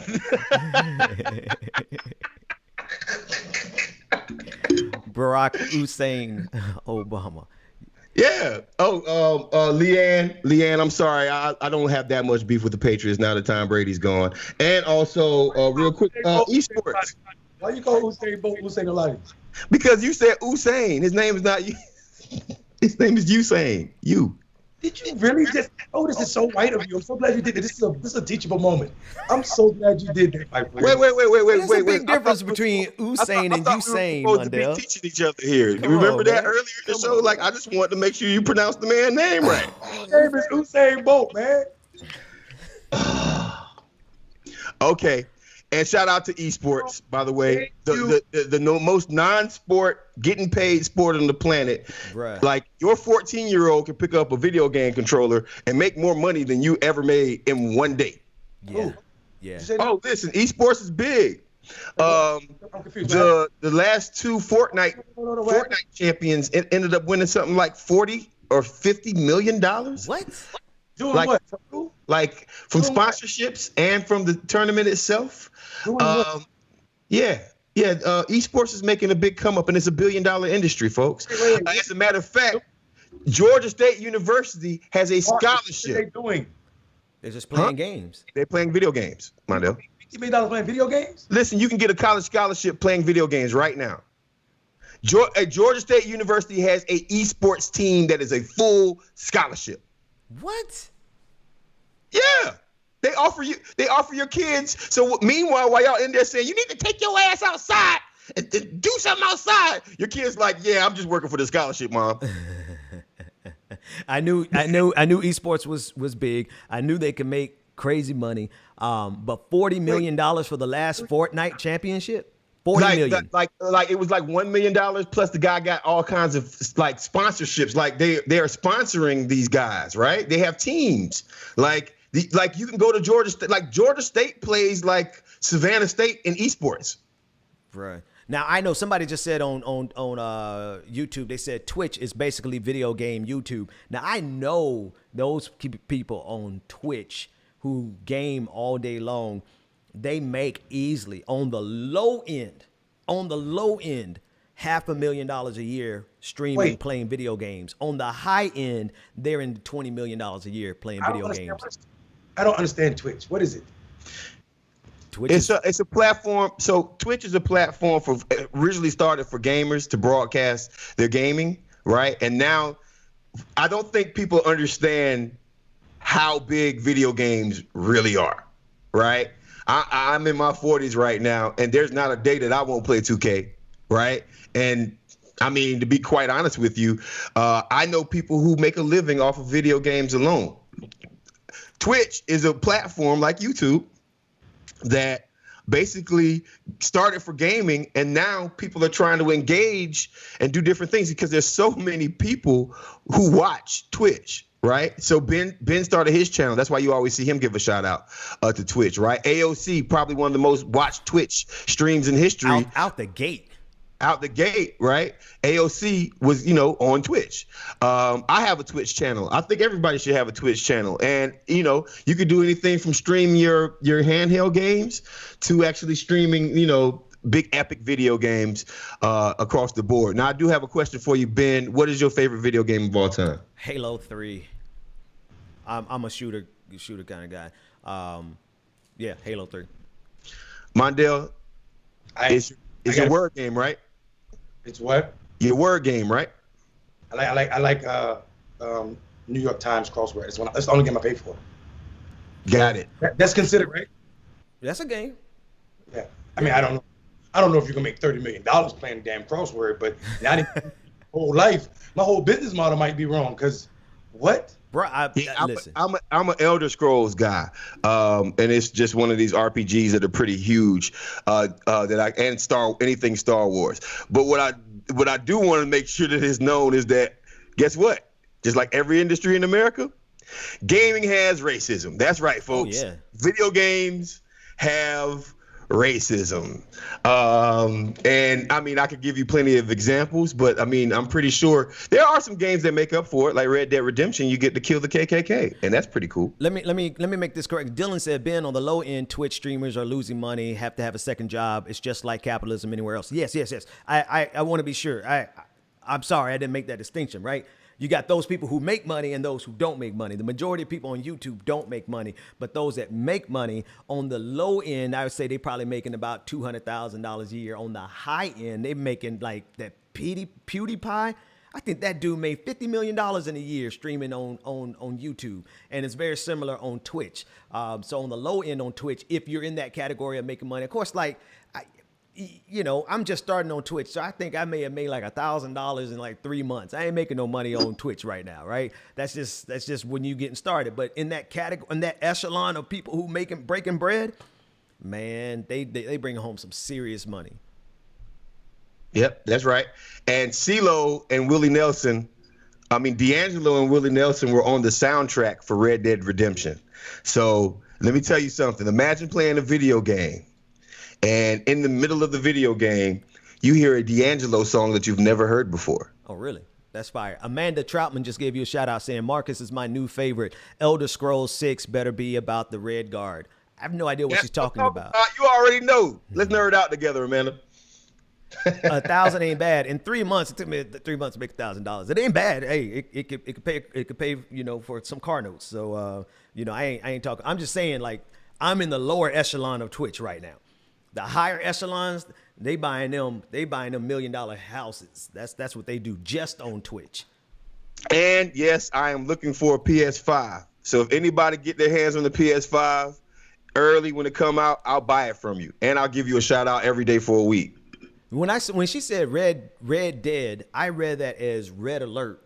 Now, my other favorite game besides Halo is Command and Conquer. Red Strategy. Alert 2. It's a strategy game. I love it. Yeah. Yeah. No, I need something where I can shoot and kill and maim. Right. I literally at this point I just ride around Red Dead Redemption just looking for the KKK.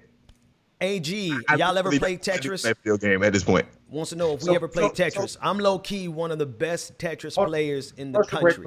Go ahead. Let me real quick. Thank you for laughing at me, Marcus, about my pronunciation of Usain Bolt's name. Because he just spent all this time going to research it. Go ahead. Yeah, I like research. I'm a world traveler, and I know I'm a fan. So I know what they used to call the man in school, and also what his parents call him in interviews. What happened though is when he came to America, unlike the BBC, American journalists are so lazy and arrogant, they just chose to call him Usain. The first time he ever heard himself called Usain or whatever y'all call the man, Bolt, was an American journalist. The entire world outside of America called the man by his correct name. It is not Jamaican. It is actually an Arabic name, which is Usain or Hussein. Just like Barack Hussein Obama. Because Jamaicans have a problem with H, they drop the H, i.e. the spelling is Usain Bolt. Looks like Usain, correct pronunciation is two O's, like I said, Usain or Hussein. Go ahead. I'm sorry. You're talking about Tetris. No, Mondale, you need to get me off of your list, your text message list. Nope. I voted already. You need to get me off your text message list. Hey, listen, I'm gonna start wasting y'all money. Keep texting me after I voted. I'm gonna waste all y'all money. I'm gonna have a 4-hour conversation with one texter.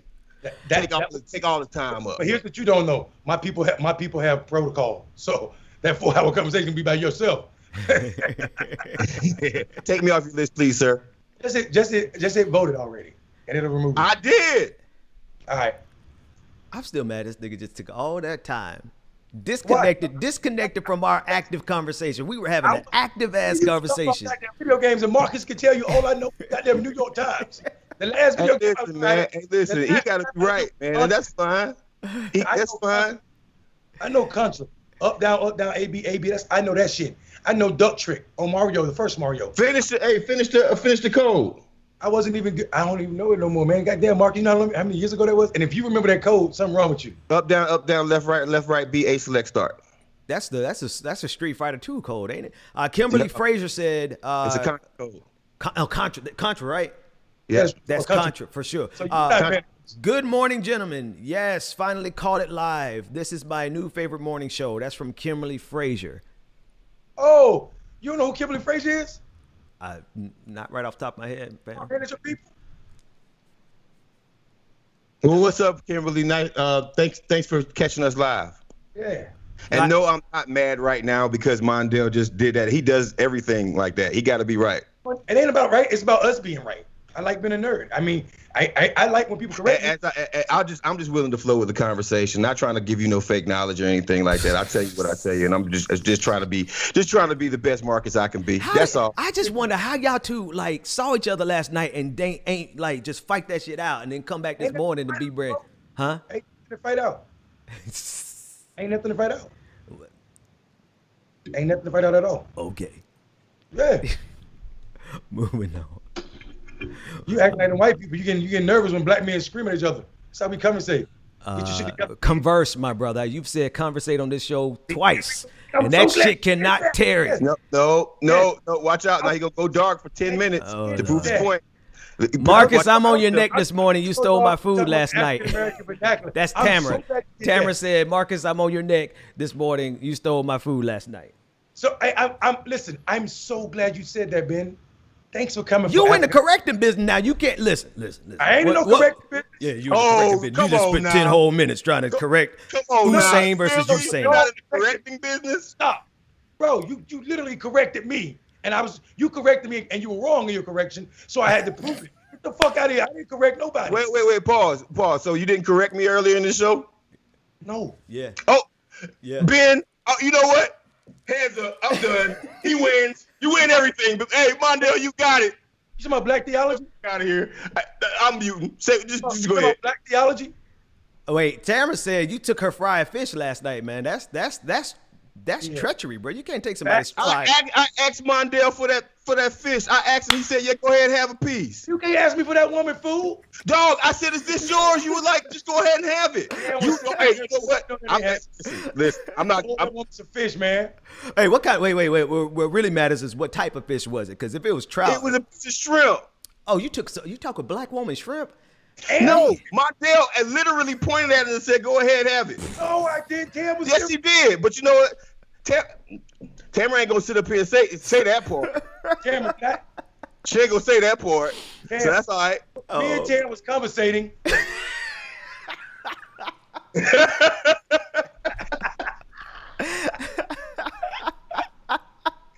and Tamara were conversating. And Marcus came over. I can't stand either one of y'all niggas, bro. I can't stand either one of y'all. Tamara said, "Nah, it's the fish. It was the fish." Hey, I want everybody to know something about me personally. I'm gonna give it a little insight about Marcus personally. I really don't give a fuck.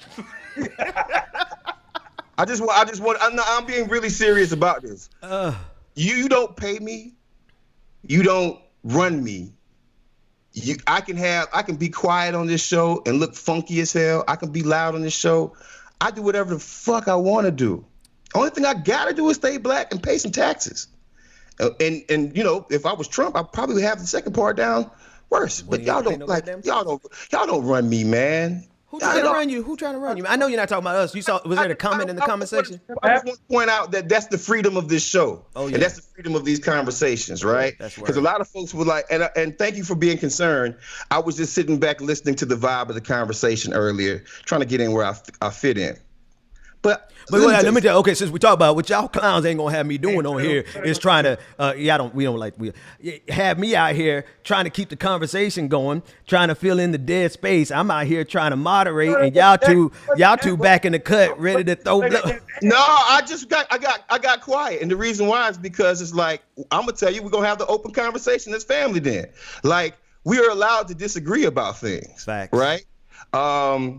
And what I don't like is feeling as if we can't have the conversation and everything is factual off top. Well, let me say this real quick, because as important as what we're talking about is, the black women in the chat feel some kind of way. Shan said, no, he didn't take some seafood off a black woman's plate. And Sugar Booger said, yo, he stole a sister's fish. Like V said, it must have been some fried catfish.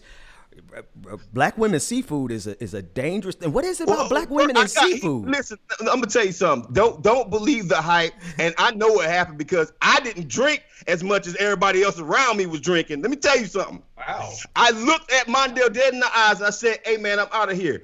Can I have that?" He said, "Yeah, go ahead." Dapped my brother up, took the piece and took off. But ain't nobody gonna say that right there. And the plate was sitting right in front of him. What happened? He was sitting right in front of him, so I asked. So I you know what I mean? Like, I asked. Mondale, you gave that. He gonna be like, y'all already see Mondale. Mondale, you gave that black woman's fish away. Mondale gonna sit up here and look like, hey, you know what? Sitting right beside me, she would have Dog. Listen, I talked to you. I said, can I have this? And and Tam she was having a conversation with somebody else. Tam was I was talking to you, bro. No, I ain't having that shit. You allowed that shit. If I stole, you empowered that shit. Oh, hell no. It was an ass. You empowered that shit last night. You just made me an accomplice. What? Wait, no. I still have to pose the same question again. What is it about black women and seafood? Like, if you get a black woman some crab legs, you in there. I'm here, Betty now. Now listen, on some real shit. Like, he trying to make me out like I'm some kind of thief. Trust and believe, I don't mess with black people's food in general. So when I asked, Elena said, "I believe you, Marcus." When I asked, Marcus, you're not a thief. You're just hungry. Dog. And you empowered my poverty. Come on, man. Don't even sit up here and act like I did that shit on purpose, bro. Like, you know what? No, I ain't having it. Hey, now here's the truth. Here's the truth. Loud. That set you up. Somebody said I set you up, Marcus. That's what I'm about to put on the screen. That's what I'm about to say. I think he did. Marcus said Mondale. Like he didn't even do nothing. Mondale set him up. Hey, set dude up, man. Just trifling. Marcus walked over there. My brother said, "I'm leaving." I was like, "All right, man." And then he said, "I'm gonna grab this fish." And Tam looked at me, and I looked at Tam like, "This nigga just grabbed your fish." No, that's not. Hey, oh no. He said, "Hey, that's a revision." Hey, I grabbed the fish. He said, "Hey, listen. First, that don't even sound right, Mondale. That don't even sound right. Second. Now, for the people who really know me, do y'all think that I would put my little black ass hands on somebody else's plate and just take fish? What the fuck does that look like? Nah, and guess what? Tamsin wears torches and pig feet. Oh, Lord. Wait, I need to know something. Courtney Conscious SLP. Courtney, I need to know if you are a woman, man, or non-gender conforming, because I would like to put this comment up, but that's only if you are a woman. I can't put that comment up unless you're a woman. On YouTube, fellas, if y'all want to check it out. Papa Red said, Marcus, you're sitting in the house wearing shades and a hat, and it's pretty obvious you don't give a fuck. Oh, wow. That you don't give a shit, bro. That's that's the freedom. I don't. I'm free, man. And I hope y'all get free. I hope everybody gets free. I really do. I hope everybody gets free. Like, I don't want to be the only free person. And what I mean by that, because being free is punishable by death in America. No, you laugh. Okay, I'm laughing. Nigga, I'm laughing at something in the chat room, man. Oh, sorry. Yeah. God damn. Like, y'all gonna make me be a nigga in his place for real. I be trying to be civilized. Y'all gonna bring out the blackity black, the nigga. Conversation about this. I'm going. Yeah, that's my new phrase. That's my new phrase. I'm a cook fish for you Negroes. I buy it and cook it and cook it all up and have a COVID distance ass fish fry. Just to prove that I ain't steal that damn fish. How does that prove you didn't steal it? I don't, because I didn't. I'm showing my love. Okay, I gotta. So I was talking about what is it with black women and seafood, and I just lost her comment because she let me know that she was a woman, and I just got to put it on the screen because I'm not gonna say that out loud without it being on screen. Talking about crab legs. Shit. Why Ben say woman like he from goddamn the darkest forest in Mississippi? Because I am from the darkest forest of Mississippi. Nigga, I was born in Selma, Alabama. What you talking about? I've been in Boston. I've lived above the Mason-Dixon line a total of 3 years out of my 4 years out of my 40-year life. So yeah, I'm from the dark South. Woman, bruh. Woman. Hang on. I want to. It's gonna be irrelevant by the time I find it. But hey y'all, I'm moving. Where you going, man? I ain't telling y'all niggas where I'm going. I'm just saying I'm moving. I'm changing my apartments. I'm changing my place. You're not changing cities. Yeah, no, not yet. I do plan on getting the second spot in Phoenix for work, but that's not right now. Shout out to Phoenix for work. Sound hot as hell out there. Yeah, it is. I mean, but there's nothing better than the Phoenix winter, man. Nothing. What's a Phoenix winter like? I don't even know what a Phoenix winter is like. 85 and sunny. It's like 70 degrees. You know what I mean? If you're in Phoenix, you actually might have the gall to put on some like sweaters or certain things. But if you're like from anywhere else, it's like just not hot, and you might actually see some rain. You know what I mean? Phoenix is dope. You can hike in the middle of the city in Phoenix. Andrea said this is the blackest morning show in America. You ain't lying about that. We that is a badge of nobility, most certainly. Thank you so much. That's all I need to hear right there. I don't know. I'm not with the 85-degree winter though. But you get that in South Florida though, for That's sure. how I know they don't be listening to us. That man just said it was 70-degree winter. Well, yeah. No, I mean, why should I listen to y'all ignorant asses though? Think about it. Let's just deal with this. Hey, listen, you see it on his face. He literally has tuned us out. Because I'm trying to manage. I'm trying to produce. I'm trying to negotiate y'all prima donnas situations when y'all get in y'all's own. I'm trying to do all this over here, and y'all gonna try to see. That's the problem. You want to be the man behind the curtain. Nah, bro. Nah. That's that short. I'm about to be the man underneath my blanket in a few minutes here. You know what it is, don't you, Marcus? The short man syndrome. I hear it coming. 6 feet. So he's real upset. I mean, he already told us how he felt about us yesterday. What'd I say yesterday? You don't recall saying how we don't deserve our little super chat money because you fucking like no. Hey, listen, I'm dead ass serious. Let me take my shades off of this shit. I ain't never seen me without my glasses on. You fuck with my money, Ben Dixon. Bruh. What you gonna do, man? Shit. Really? He went and got Daytona on me. Okay. Bruh. Don't let the Disney dad fool you, bruh. Don't let the Disney dad fool you. Hey, the Disney dad in me is the exact reason I pop off a lot quicker than most people, bro. I got to go home to my kids. I ain't sitting around here trying to negotiate. I ain't swinging on I'm 5'7". I ain't swinging on nobody that's 6'3". I'm popping off of there because I got to go home and take care of my kids. Hey, Marcus, Ben looked at you and said, "What you gonna do about it?" Did I stutter? There was a stutter in it? Because I was trying to negotiate which way I was gonna go with that. Malcolm Martin. Don't do that, dog. You can't. That's ableist, dog. Come on, man. You try to get us canceled, bro. Come on. Because if we were going to joke about stuttering, then I missed the whole opportunity on Harlem Nights. You have to whistle and sing. Harlem Nights, bro. We had missed the whole opportunity to clown the champ on Harlem Nights because I was trying not to be ableist, and y'all ass out here gonna bring up my stuttering. No. Hold on. No, I was talking about the movie, bro. That's all I was doing.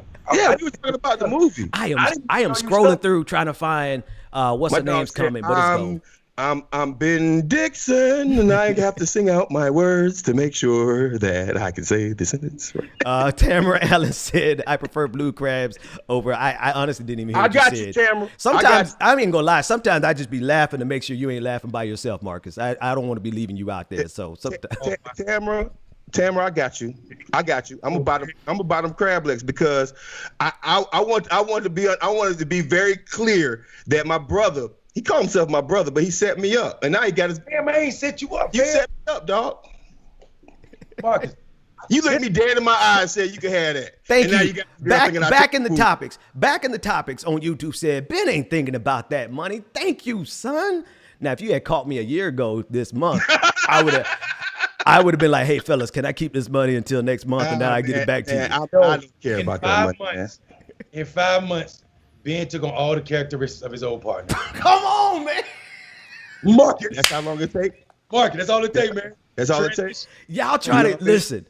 Hey, but you know what, though? He contacted the family to make sure it was okay. Contacted which family? Stop. I missed that. That one went over my head. Just stop, Ben. Ben, stop. Contacted You missed that one. You go get it in a second. It went over. Like, oh, shit. Oh, shit.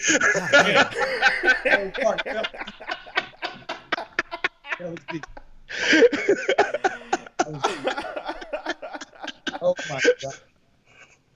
That's the best. I just redeemed myself from my quietness on this show. Listen, I'm sorry, everybody. Everybody, one day we're gonna laugh and tell y'all about that. We're gonna rewind this clip and tell everybody about that joke one day. Oh man, no, that was good. No, I'm be honest with you, ain't the Bloomberg money, but shout out to Michael Bloomberg for getting me out of poverty. I appreciate being able to shut down your campaign and taking me out of not being able to pay my lights to being able to live and make a living. But nah, man, it's just a good season to be a content creator and know how to do it right. Because you know how you do it. If you do it right, you can pay the bills. Shan said, y'all trying to get Ben cased up. Listen, man. Why am I so good? How can I say this? Know some lawyers. It's inevitably coming one day. I'm just choosing the day, and it ain't today. Let me put it like that. It ain't. Hey, I just realized, man, y'all boys, nice sweater. First off, nice hoodie, Mondale, and nice sweater, Ben. But I didn't get the yellow notice.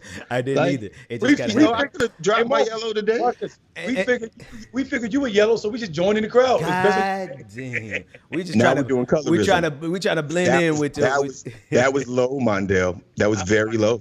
That was and like, see, here's the thing, because as a light-skinned man, if I responded to that, I'm going to be the person who's the aggressor. So no matter what, y'all can always just pick on my color. It's an easy way to go because y'all know I can't say shit back. It's a cheap way, yeah. That's fine. It was cheap. It is cheap, and we're going to keep doing it, too. We're going to keep doing it. We never going to stop. You know why we're going to keep doing it? Because Jussie Smollett is a real thing. That's his fault, bro. He's in your category. Marcus. Hey, listen, man. Hey, listen. This Crunchy Black over there trying to pick. Country Black on you. Where they at? Crunchy Black. Hey, just watch 3-6 Mafia. You get it. Oh yeah, you'll get it. Oh man. I'm just going through these chats, man. These chats are hilarious.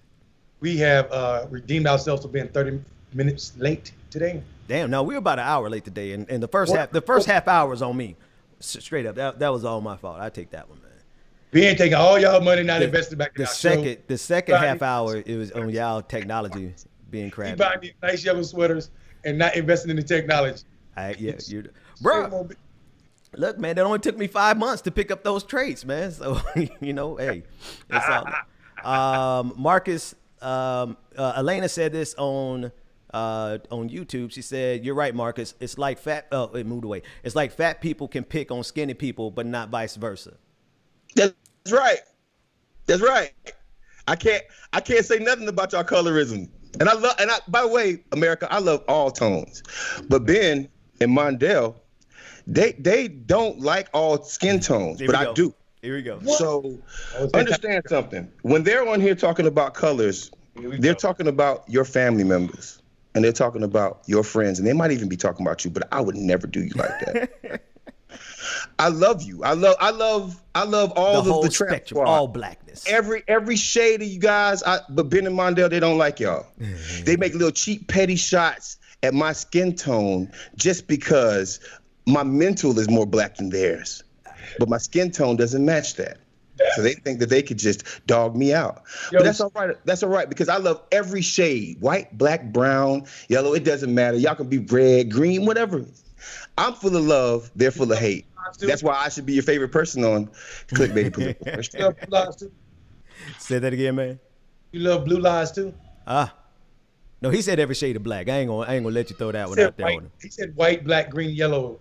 Damn, I really don't be listening to y'all. God damn. Marcus, Ben don't listen to us, bro. No, he tunes us out. I be trying to work, man. I'm the one. If you want to know how the comments are popping up on your screen, it's because I'm reading every single comment and I'm choosing the ones that are like the add on to the conversation. While these cats sit in the comfort of their home, just rocking in their swivel chair, just laid back in his seat, just chilling. I'm over here working. Shan said we owed our audience 30 minutes because we finally decided to show up. Well, I mean, I've already got half of my work done for the day. So I can stay a little bit longer. Yeah, no, that text message early this morning, I was surprised. I was like, wait a minute, Ben is texting me? Yeah, nah, I woke up at 5. That's the opposite way around. I woke up at 5 and couldn't go back to sleep, man. So I just stayed up. That cowboy hat is distracting her. The what now? That cowboy hat is distracting. I got the horses in the bag. Can't nobody tell me nothing. Rianne, tell me how to pronounce that name. Desud, I get, but the first name, I've been mispronouncing your name for 2 months now. She said, wait a minute, as a melanin-rich Cajun lady, I can be either of your colors, depending on the seasons. It's a blessing. Hashtag it's a blessing. Now, that's true. That's dope. That's true. Like, if you caught me when I was marching band, I was Mundell, I was your complexion. And in the winter, I was Marcus's complexion. But now it's just kind of balanced off. Ben is doing that thing that all black people do. I got an Indian in my family. I got a Native American in my family. You know what I'm saying? He just hit the album. Bad. I did my DNA. I did my DNA test though. I did the Africa one, and I did the just general one. I know where my folks are from in Africa, and I know where my white folks. I'm 15% Irish. Wow. You can't say nigga. Yeah, they broke it down to that shit. Don't say nigga no more. I can say nigga as much as I want to, nigga. That's too much white, boy. We gotta talk you got your percentage of white is too high. So first, you guys aren't going to distract from the conversation. Secondly, y'all gotta come over here and stop me. Y'all gotta come find me and physically stop me from saying that. I don't know. There's a threshold, bro. There's a threshold, like over 10%. Over 10% white, you cannot say the N-word anymore, bro. Stop me. Come over here and stop me. Yeah, y'all gonna be punching up. I will fight y'all all day just to use the word. Back to my original thing. My folks originated very close to Accra, so they didn't have to go far before they got shipped over here. Damn. Hey, so damn, Marcus, I was this day old when I found out you can't say nigga no more. You was my favorite nigga too, nigga. Have you done yours? Yeah. What are you? I'm like 7% slave master. You know it. I'm super black. How am I the blackest person on this thing? Listen, I did my DNA with my ink, and we did a result reveal test. It's a group of us that went to Cuba and showed out our results. And most of them were from Kenya, a couple of them were from West Africa, and one of them was from Afro-Latina. And I was the blackest. One of the blackest people in the group. I had more Nigerian in me than some of the Nigerians. K Love said you can't say that word no more, Marcus. All y'all niggas gotta stop me. Hey, yo, I gotta put this on. I gotta put this one on the screen though. Y'all gotta hold on, not because of what they said, but because of their name. Do we pronounce this Ursula or Ursula? It starts with a U. Mundell. Ursula. Go ahead. Somebody said you just disqualified yourself, Marcus. It's Ursula, bro. Go ahead. Hey, half of these people that haven't even taken their test. I haven't taken one. Y'all don't know y'all status. Y'all don't even know y'all stats. I don't know, because I'm not giving these corporations my DNA so that they can do some Nah, you know what's funny though? The main reason why I did it is because like I had cousins who kept saying that they were Native American, and I was like, how? You dig what I'm saying? Like a lot of folks be saying they're Native American because, I mean, that was the past, right? That was the past. What percentage of Native American did you find? 3%. 3%. All right. Somebody made a guess in the chat room. They said 25%. So it was just like 3%, and it's indigenous. And then for some strange reason, but then everything else was, sub-Saharan African. Yeah, my shit was like .0003, like Asian. Like I'm nothing but Negro. I'm a whole nigga. Like just black for no goddamn reason. Geechee black. Irish. I wonder what part of Europe my That's why Marcus and Barack Obama get along. So they cousins. We don't get along. That nigga don't like me either. What you talking about? Wait a minute. First off, Barack didn't have the y'all want to have the ADOS conversation? Oh, y'all ready for it? We in it. Shoot. You ready for it? Y'all ready for it? Barack didn't have no black people from America. And it's a total proof. Okay. Hang on. Let me give. It goes back to the first enslaved African. Who does? It's on his white family side. That's hilarious. That's the hilarious thing about it. Okay, that's what I thought. Okay, how do we have? We had a conversation by having a conversation, right? And I am confident the three of us can navigate that conversation way better than anybody else is talking about ADOS. But that said, do we want to have that conversation right now? We're gonna be outside our house protesting. We start having this conversation. Because it's not that I disagree with what they say, except for half of what they say and how they apply it and how they use it to divide. Okay, here's my only thing with ADOS, because I respect them people in certain ways. Matter of fact, I respect them. But the problem is the bedfellows that are created when talking about ADOS. And the application thereof. Right? Yep. The people who are against ADOS are utilizing that to stop a conversation about reparation that's real.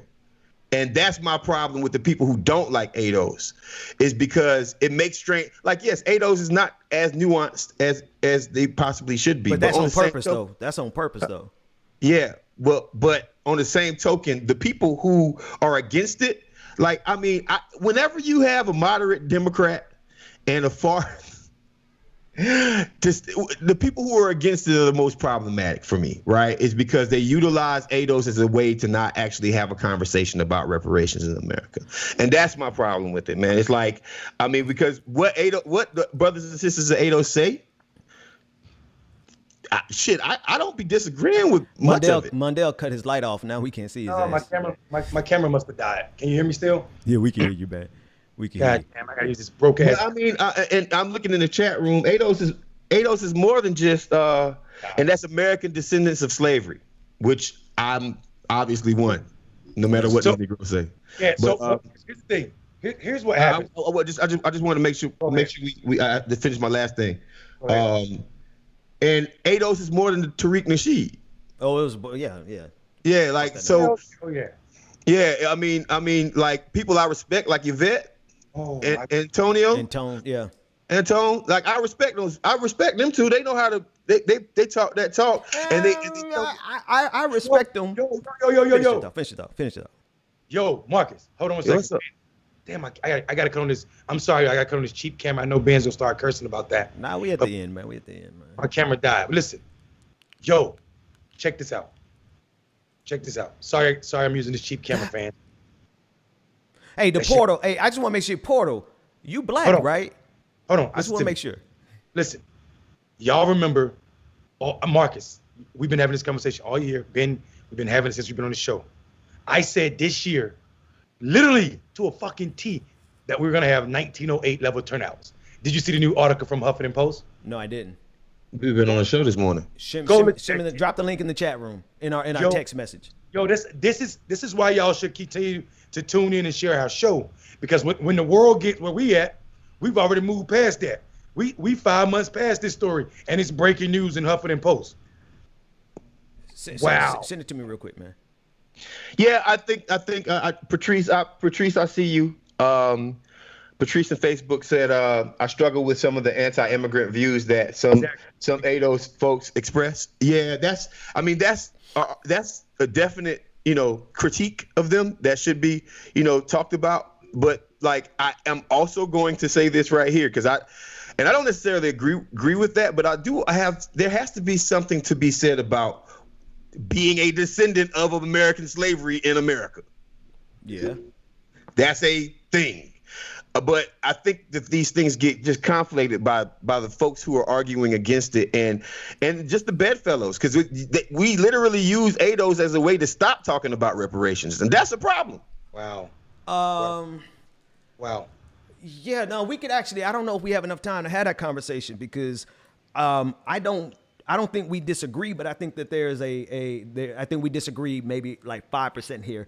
And that 5% we disagree on, I'm very passionate about, because fuck ADOS as a movement when they come with that anti-immigrant stuff. And that's where they intersect with Make America Great Again. That's what gives them an excuse to be on the side of Donald Trump and the destruction that white supremacy. That's when they start sounding like white supremacists themselves.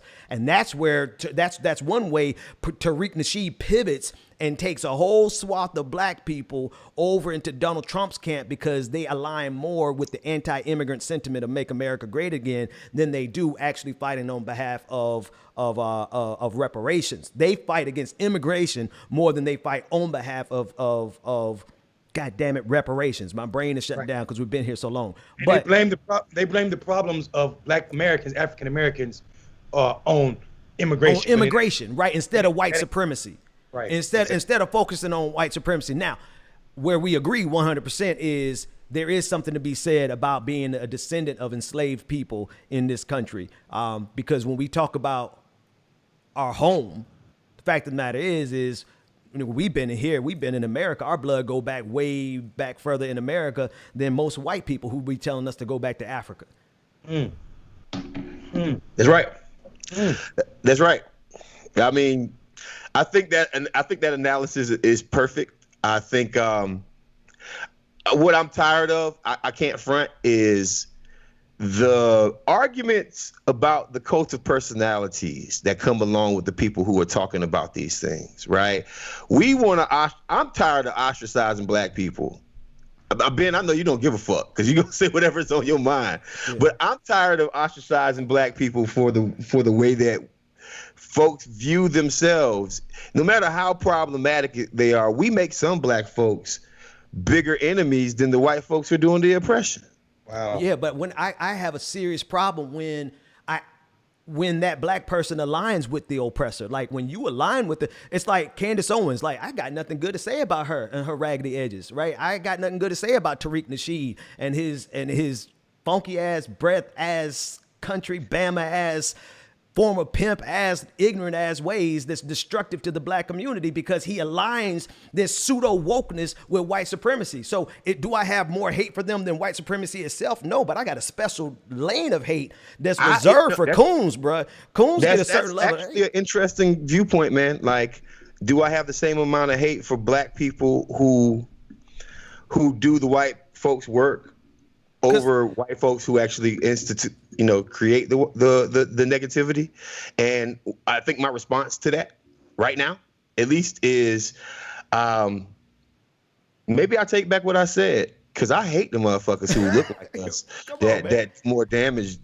You know what I mean? I hate the moderate gatekeepers. I hate the folks who are trying to get them tickets to the goddamn Phoenix Gala. I mean, I hate them. I can't front. I hate them because, they get close to power and they're just doing somebody else's job. So let me just back up. And they do it in a more insidious fashion, because the most difficult thing to root out, and I know I ain't telling y'all nothing y'all don't know, because we've talked about this plenty of times, is when black folks rap white supremacy in a black radical wokeness veneer. It ain't real black wokeness. It ain't real black radicalism. It's white supremacy wrapped in it. And they just doing a special delivery. It's like the Trojan horse. They bringing white supremacy into the hearts of black people through the fakeness of their wokeness. And that's what Tariq Nasheed does. And that is the reason I hate it so much is because it is so difficult to root out. Because once that thing gets in there, man, boy, man, some of the hardest fights we'll ever have is against black folks who think that they're woke, but they really doing the bidding of racists. Yeah, I can't front. I'm big fans of Tone and I don't put Tone and Yvette in that same category. Yeah, I disagree with them, but I definitely don't put them in that. I think those two are a blessing to black society. Honestly, who is this? You might be going a little bit far with the blessing of black society, but they certainly are not in the category with Tariq Nasheed at all. Well, here's why I say that, right? Like, we don't have heroes, really. Like, we got to have somebody who can, explain, even if they have small problematic things. We got to have somebody. We can't hate everything and everybody that's speaking. You dig what I'm saying? And I'm just making sure that it's known that me personally, I'm a big fan of them two. I'm honestly me and Yvette kind of go back. We go back about 6 years since I've been doing this, and full transparency, like you can find videos of me and Yvette doing work with Boyce Watkins, right? At the very beginning of all this, one of the first people who put me on was Boyce Watkins. Now I couldn't really rock with his audience, and because I couldn't rock with that same level of wokeness that intersects with ignorance and white supremacy. So I was like, you know what, this ain't my breed of Negro, because I am not going to sit here and say things that underscore white supremacy just because it sounds good and it sounds woke, right? So that's where I started part ways. Yvette Carnell has one of the best class critiques in terms of being a black person, in terms of being socialist, in terms of class. And my own thing is, I feel like when she went with ADOS, a lot of that got put secondary to some of that anti-immigration rhetoric. So that's where I started to not really be as big of a fan of hers. But I would say before the ADOS movement, I was definitely a huge fan of her work, because she's dope as hell on the microphone and with her analysis, for sure. Right. Yeah. So ADOS or not, Ben? Descendant of enslaved people. I think that there is a place in this country to have a specific conversation about those of us who America is ours, right? Like you talk about where we going, we can't go back. We can barely, unless we turn over our DNA to ancestry.com, we don't know where we came from, because that thing was completely eviscerated and obliterated from history. I can only go back 5 generations in this country, maybe 6 if I make some assumptions about where my bloodline comes from. And then that shit cuts off, obviously, because of slavery. So being a descendant of an enslaved person gives us a position in this country that is rarely talked about, that I do appreciate the ADOS movement for just forcing that conversation relentlessly. And I think that there were some negative things that came as a result of it in terms of their anti-immigration alignment with Make America Great Again. But at the end of the day, yeah, my country is America. This is my home. My blood goes back here further than any of them white folks out there screaming Make America Great Again. Man, listen, first off, Ben, I'm gonna correct you real quick. Mm-hmm. Your information is probably there. The slaves and who had you enslaved. Yeah, we probably find it. You're right. You just got to go and find it, right? I'm not gonna turn over my DNA to find it. Yeah. But like if I go to Leon County records and go to the 1700s and the 1800s, like. My grandfather and grandmother, they are in those things. I've seen it with my own eyes. They are old ass books that have never been transcribed. With like Hattie was a descendant. I'm a descendant of Hattie, owned by a man with the name of Pharaoh. Right. My mother's side, the Bobos, we descended from a white man whose last name was Bobo. Right. And these are in. And the records are there, unless your city hall burned down. All you got to do is go to the county, because guess what? White folks keep great records of their property. They do that. They don't allow. Well, let me put a fine point on it. To the extent that I could find information digitally online, but you're probably right. If I go to a certain part of Louisiana and dig through their old books, I'm sure I could trace it a little bit further back. But yeah. You know what I mean? So there's hold on. So somebody look. Let's not get it. See, this is why I said, do we want to have this argument, right? Because he said, S. Palm on YouTube said he just conflated ADOS and MAGA. My guy, you might get a spot on MSNBC. I'm not going to take the bait on MSNBC because I don't need MSNBC. Just be sure, son. The last thing I need is a check from MSNBC. That said, if you cannot see the overlap between the anti-immigration, there's a full, and the way it divides the African diaspora, right? The fact that there is more venom. If you just go, the record is there on Twitter. Just go and look at all of the hatred and animus dividing black folks based on what part of Africa you didn't come from versus being, all of that. And then the anti-immigration, not just rhetoric, but positions that have been supported.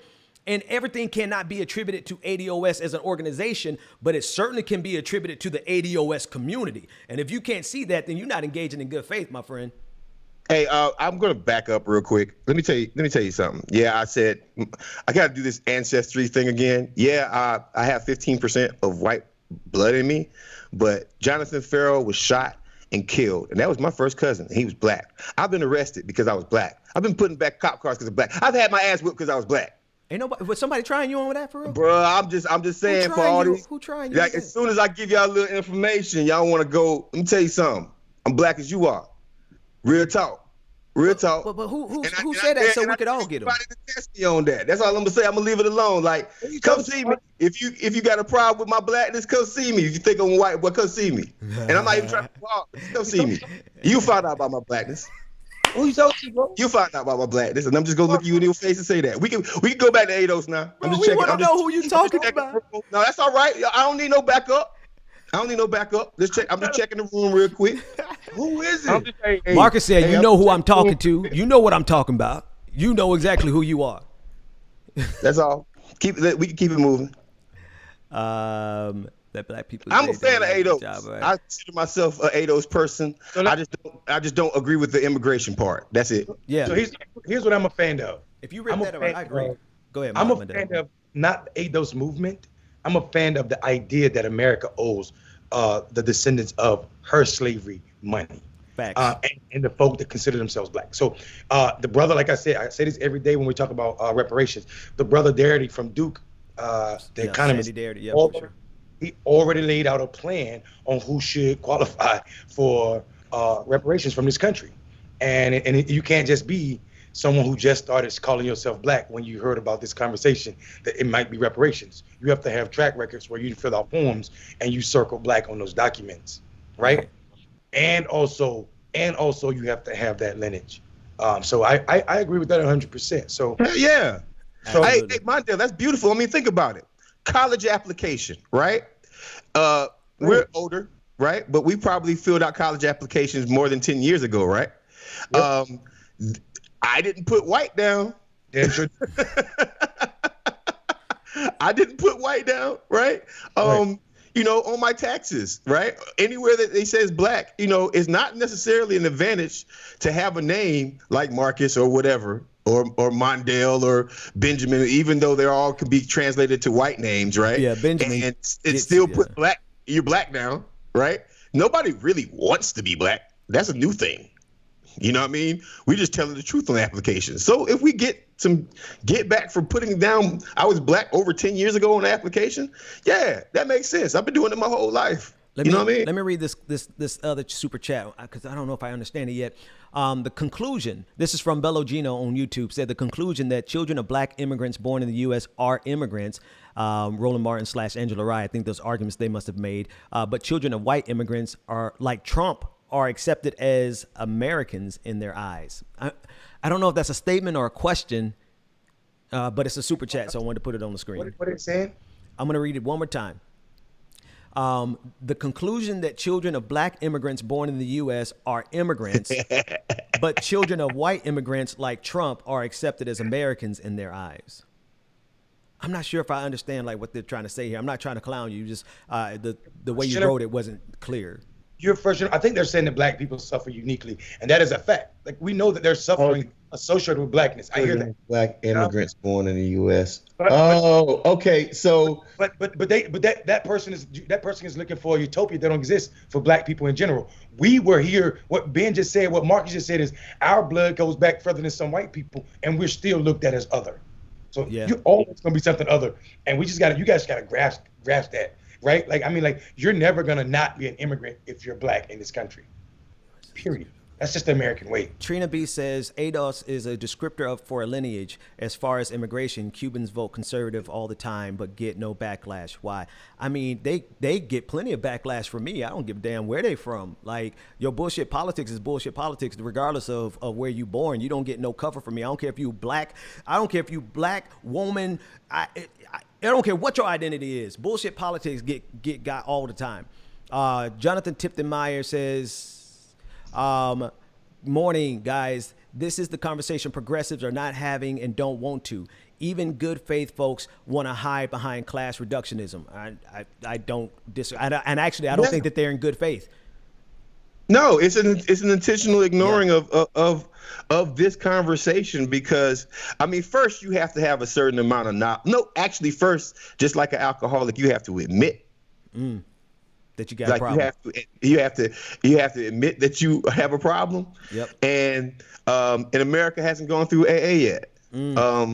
America hasn't gone through its group therapy sessions yet, where we can literally admit it. And the reason why is because the media has done a really good job. You know, Jordan's a billionaire. Oprah's a billionaire. How come all of you Negroes can't be like those two, right? And completely ignoring the systematic destruction of black communities and non-billionaires and non-millionaires, right? There's what, over 200 billionaires in America? Or is it more than that? Is it 400 billionaires? It's a low number, like 2 to 3, right. 400. Guess what? It's like 5 black billionaires. Yep. Let me drop this on here. Tell on YouTube said ADOS was created in a conservative think tank. John Tanton funded Yvette Carnell. I don't know the name John Tanton, but I do know the think tank that they're referring to. And she's spoken about that several times. So you can check out what she has to say, as well as the many articles that are out there explaining exactly what he was talking about. Broke Boy Gaming said Tariq isn't a part of ADOS and you should stop. John Tanton was white nationalist. Yeah. You do know that. Like, I do know that part. I just didn't. Because I can't connect the name of the think tank that they're talking about with his name. I didn't want to speak on that. Well, his name. The reason I know him is because he's a fucked up anti-immigrant person who, like, when you're doing immigration reform, you know that bastard because he is disgusting. Is that the think tank that has like a progressive name in it? Lot. Yeah. That explains a whole lot, bro. Oh, wow. You didn't know that part was connected to that. Is actually kind of deep, because that guy's been problematic with the work we did in Arizona like I've done work with Lucha. Actually, I'm a luchador. Shout out to Lucha in Arizona, one of the most gangster organizations doing the work in America right now on behalf of immigrants and black people. Real talk. What's the name of that think tank that they're talking about? So that Ben, what Mark is saying is real. Like, this guy is he's so fucking bad. I think the Southern Poverty Law Center call him the architect, like the racist architect of modern anti-immigration movement. Yeah. Shout out to Ben America. He just texted me. John Hamilton Tanton was an American ophthalmologist, a white nationalist, and an anti-immigration activist. He is the founder and first chairman of the Federation for American Immigration Reform, an anti-immigration organization. Born February, he passed away July. He's dead. He died in July 16, 2019. He founded Federation for American Immigration Reform and the Social Contract Press. And his book was The Immigration Invasion and Rethinking Immigration Policy. Here's the name of that think tank that they were referring to. So I knew about the anti-immigration roots of this organization. I didn't connect John Tanton to it. Progressives for Immigration Reform. Right? They have this innocuous sounding name, like they actually want to do something positive, but underneath it was all of the white supremacy. And that is the organization that connected with Yvette Carnell. And again, to be fair to her, she's spoken about that specifically. So just check out her channel and let her speak for herself, and you make up your mind about all that. Broke Boy Gaming on YouTube said, Tariq isn't a part of ADOS and you should stop acting like he is. Bruh, fuck you. I don't even know who you are. Tell me what, like, bruh, first of all, never mind, I ain't gonna say nothing else. ADOS is a collection of people who have a certain identity, and whether they branched off or not, get the hell out of here, man. Yeah, and you don't have to have a role in the organization to be a part of it. Exactly, man. Torches and Pitchforks sent in another reparations. He said, when you steal people and use them to build your country for free, you have to print it and send it. Great show, gentlemen. Talking about the reparations. Print it and send it. Let's go. I'm just working my way backwards to make sure we get everybody. Hey man, listen, I lost standing in America's foremost recent progressive movement with Bernie Sanders. I lost standing in that world because I fought for reparations. Yeah. I just want everybody to know that. Yeah. I want everybody to know that my black ass went out of my way to try to push the progressive movement in general, but definitely Bernie, into talking about reparations. And they were so against it that they moved me out. They blacklisted you.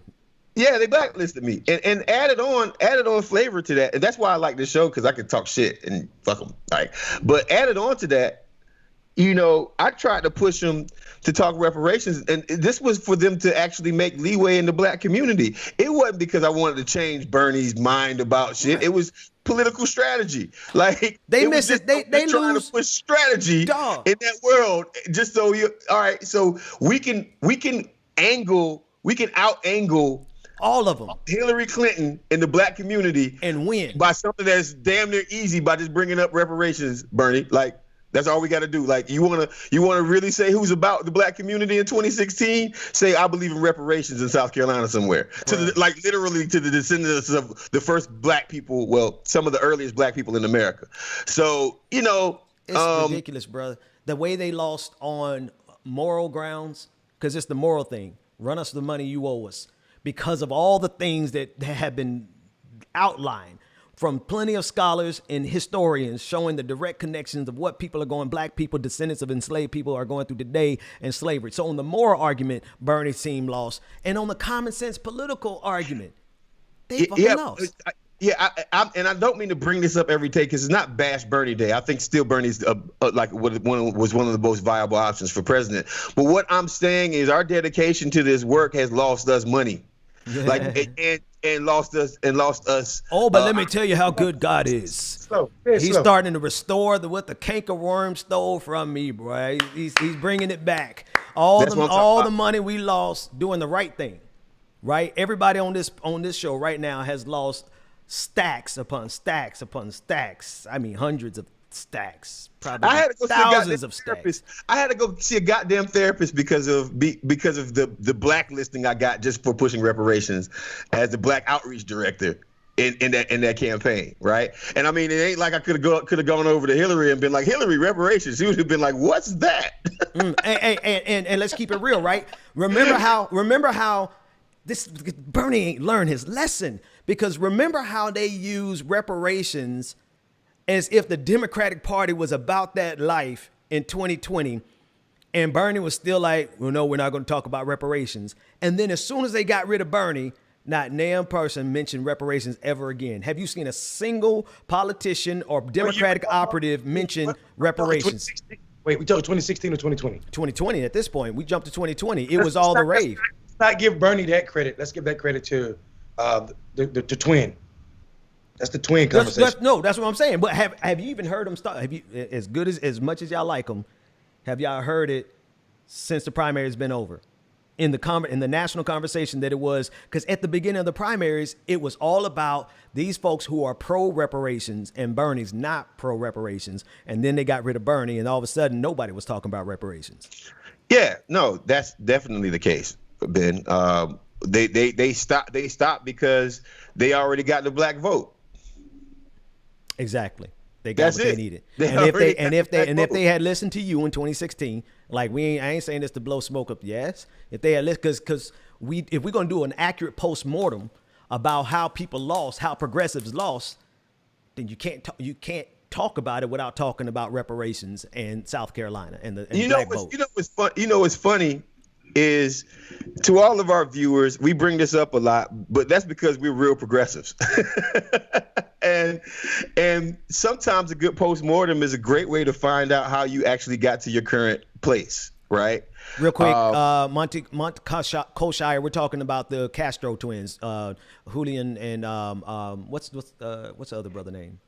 Joaquin. Joaquin. Can I stop talking? Yeah. Julian and Joaquin.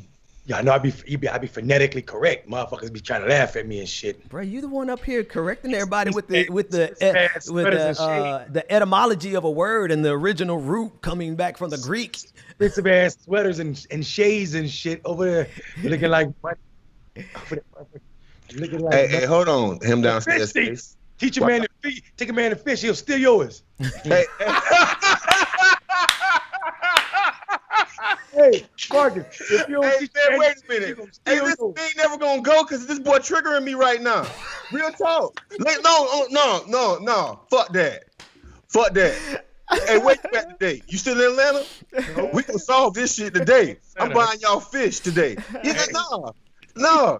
You set me up, and I thought you were my brother, man. You know what? The backstabbers.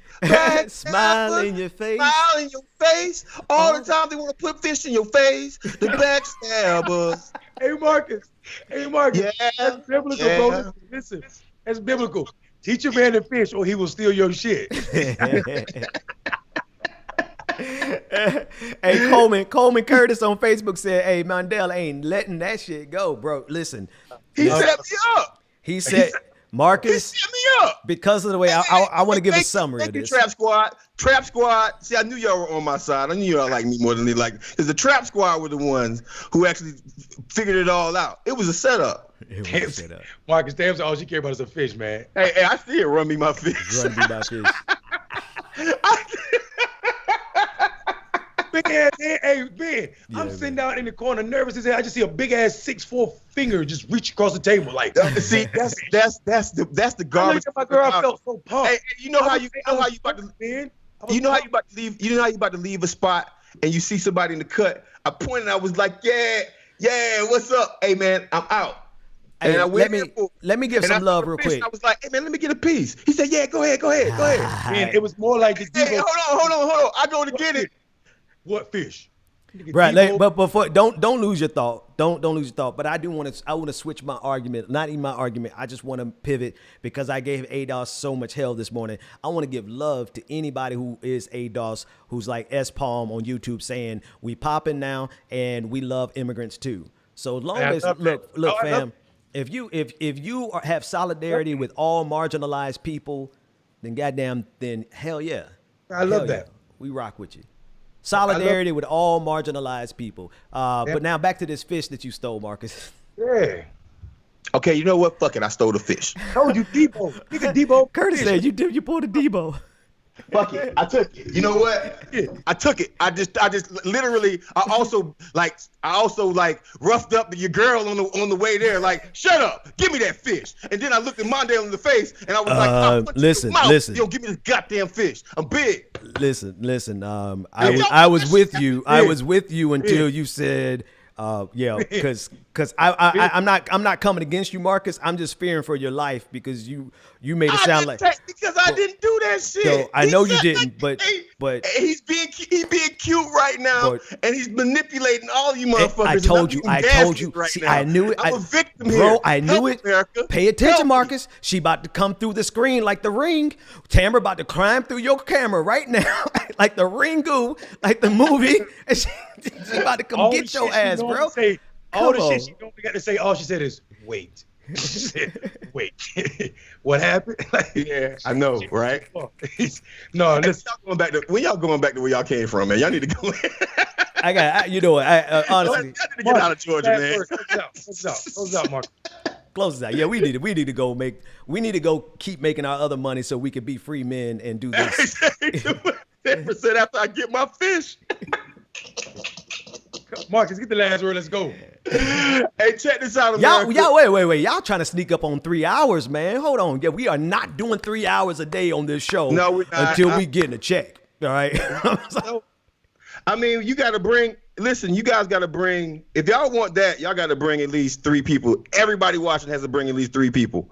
That's a start. If y'all can't bring 3 people to watch our show in the morning time and watch my little stank ass And attitude, you know what y'all should- hey, this is Mondale's what we should ugly do, face, ugly breath face, and Ben just Ben shining. trying to over. balance the shit. I'm trying Yeah, to well, listen, like y'all- I'm the biggest star. I'm the biggest star on the show, working the hardest to balance y'all two prima donna ass. Biggest star. You hear that shit, Marcus?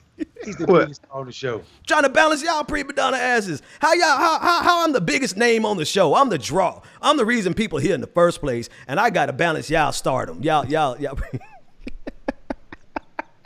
This nigga went. Look at Marcus. Look at Marcus' face. Marcus. That's it. Ben Dixon went big head. Oh my God! And how? How can you go more big head than that? How can you go more big head than where he's currently at? Mark, I knew that he gonna catch up with that circumference. Hey, we Anyway. talked about video games. There used to be a game. I'm gonna age myself. There used to be a game called Bonk's Adventure. Your head is out of the shot, bro. Bring your head to the right. It used to be a game called Bonk's Adventures. The BONK. There it Y'all look it up. Bonk's Adventure. You see that head? That's Ben. They just said I went full Bobby Brown, but no. Fact of the matter is folks. Here's what you can actually do for us. Now I know we're gonna laugh, we're gonna choke and clown about what I just said, but what we doing here is dope as hell. And if you really, we need 3 hours because we hadn't even put like music. We ain't put no commercial break. We've been going just ham for 2 hours and 24 minutes and 20 seconds. Nonstop with good action, even in between the two superstars on the show. We've been bringing you the dope shit. That said, I think we need to put them on. Maybe we need to pick a station that we want to do, or even if it's XM, like bump local stations. XM, we could say we can cuss as much as we want to and do the music thing.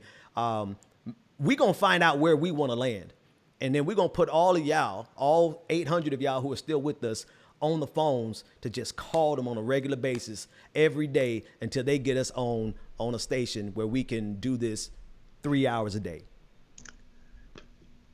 Excellent. Thank y'all. Yeah. Love y'all. Marcus said, Mondale said he got to go. All right, folks, that's it. 6 days before election, I got calls like a motherfucker. Dimitri said the last word. He said he has the last word, and it's breast milk. That's the way to close it. I love it. Hey, That's the end of the show. That's the end of the show, man. Fellas, catch y'all later.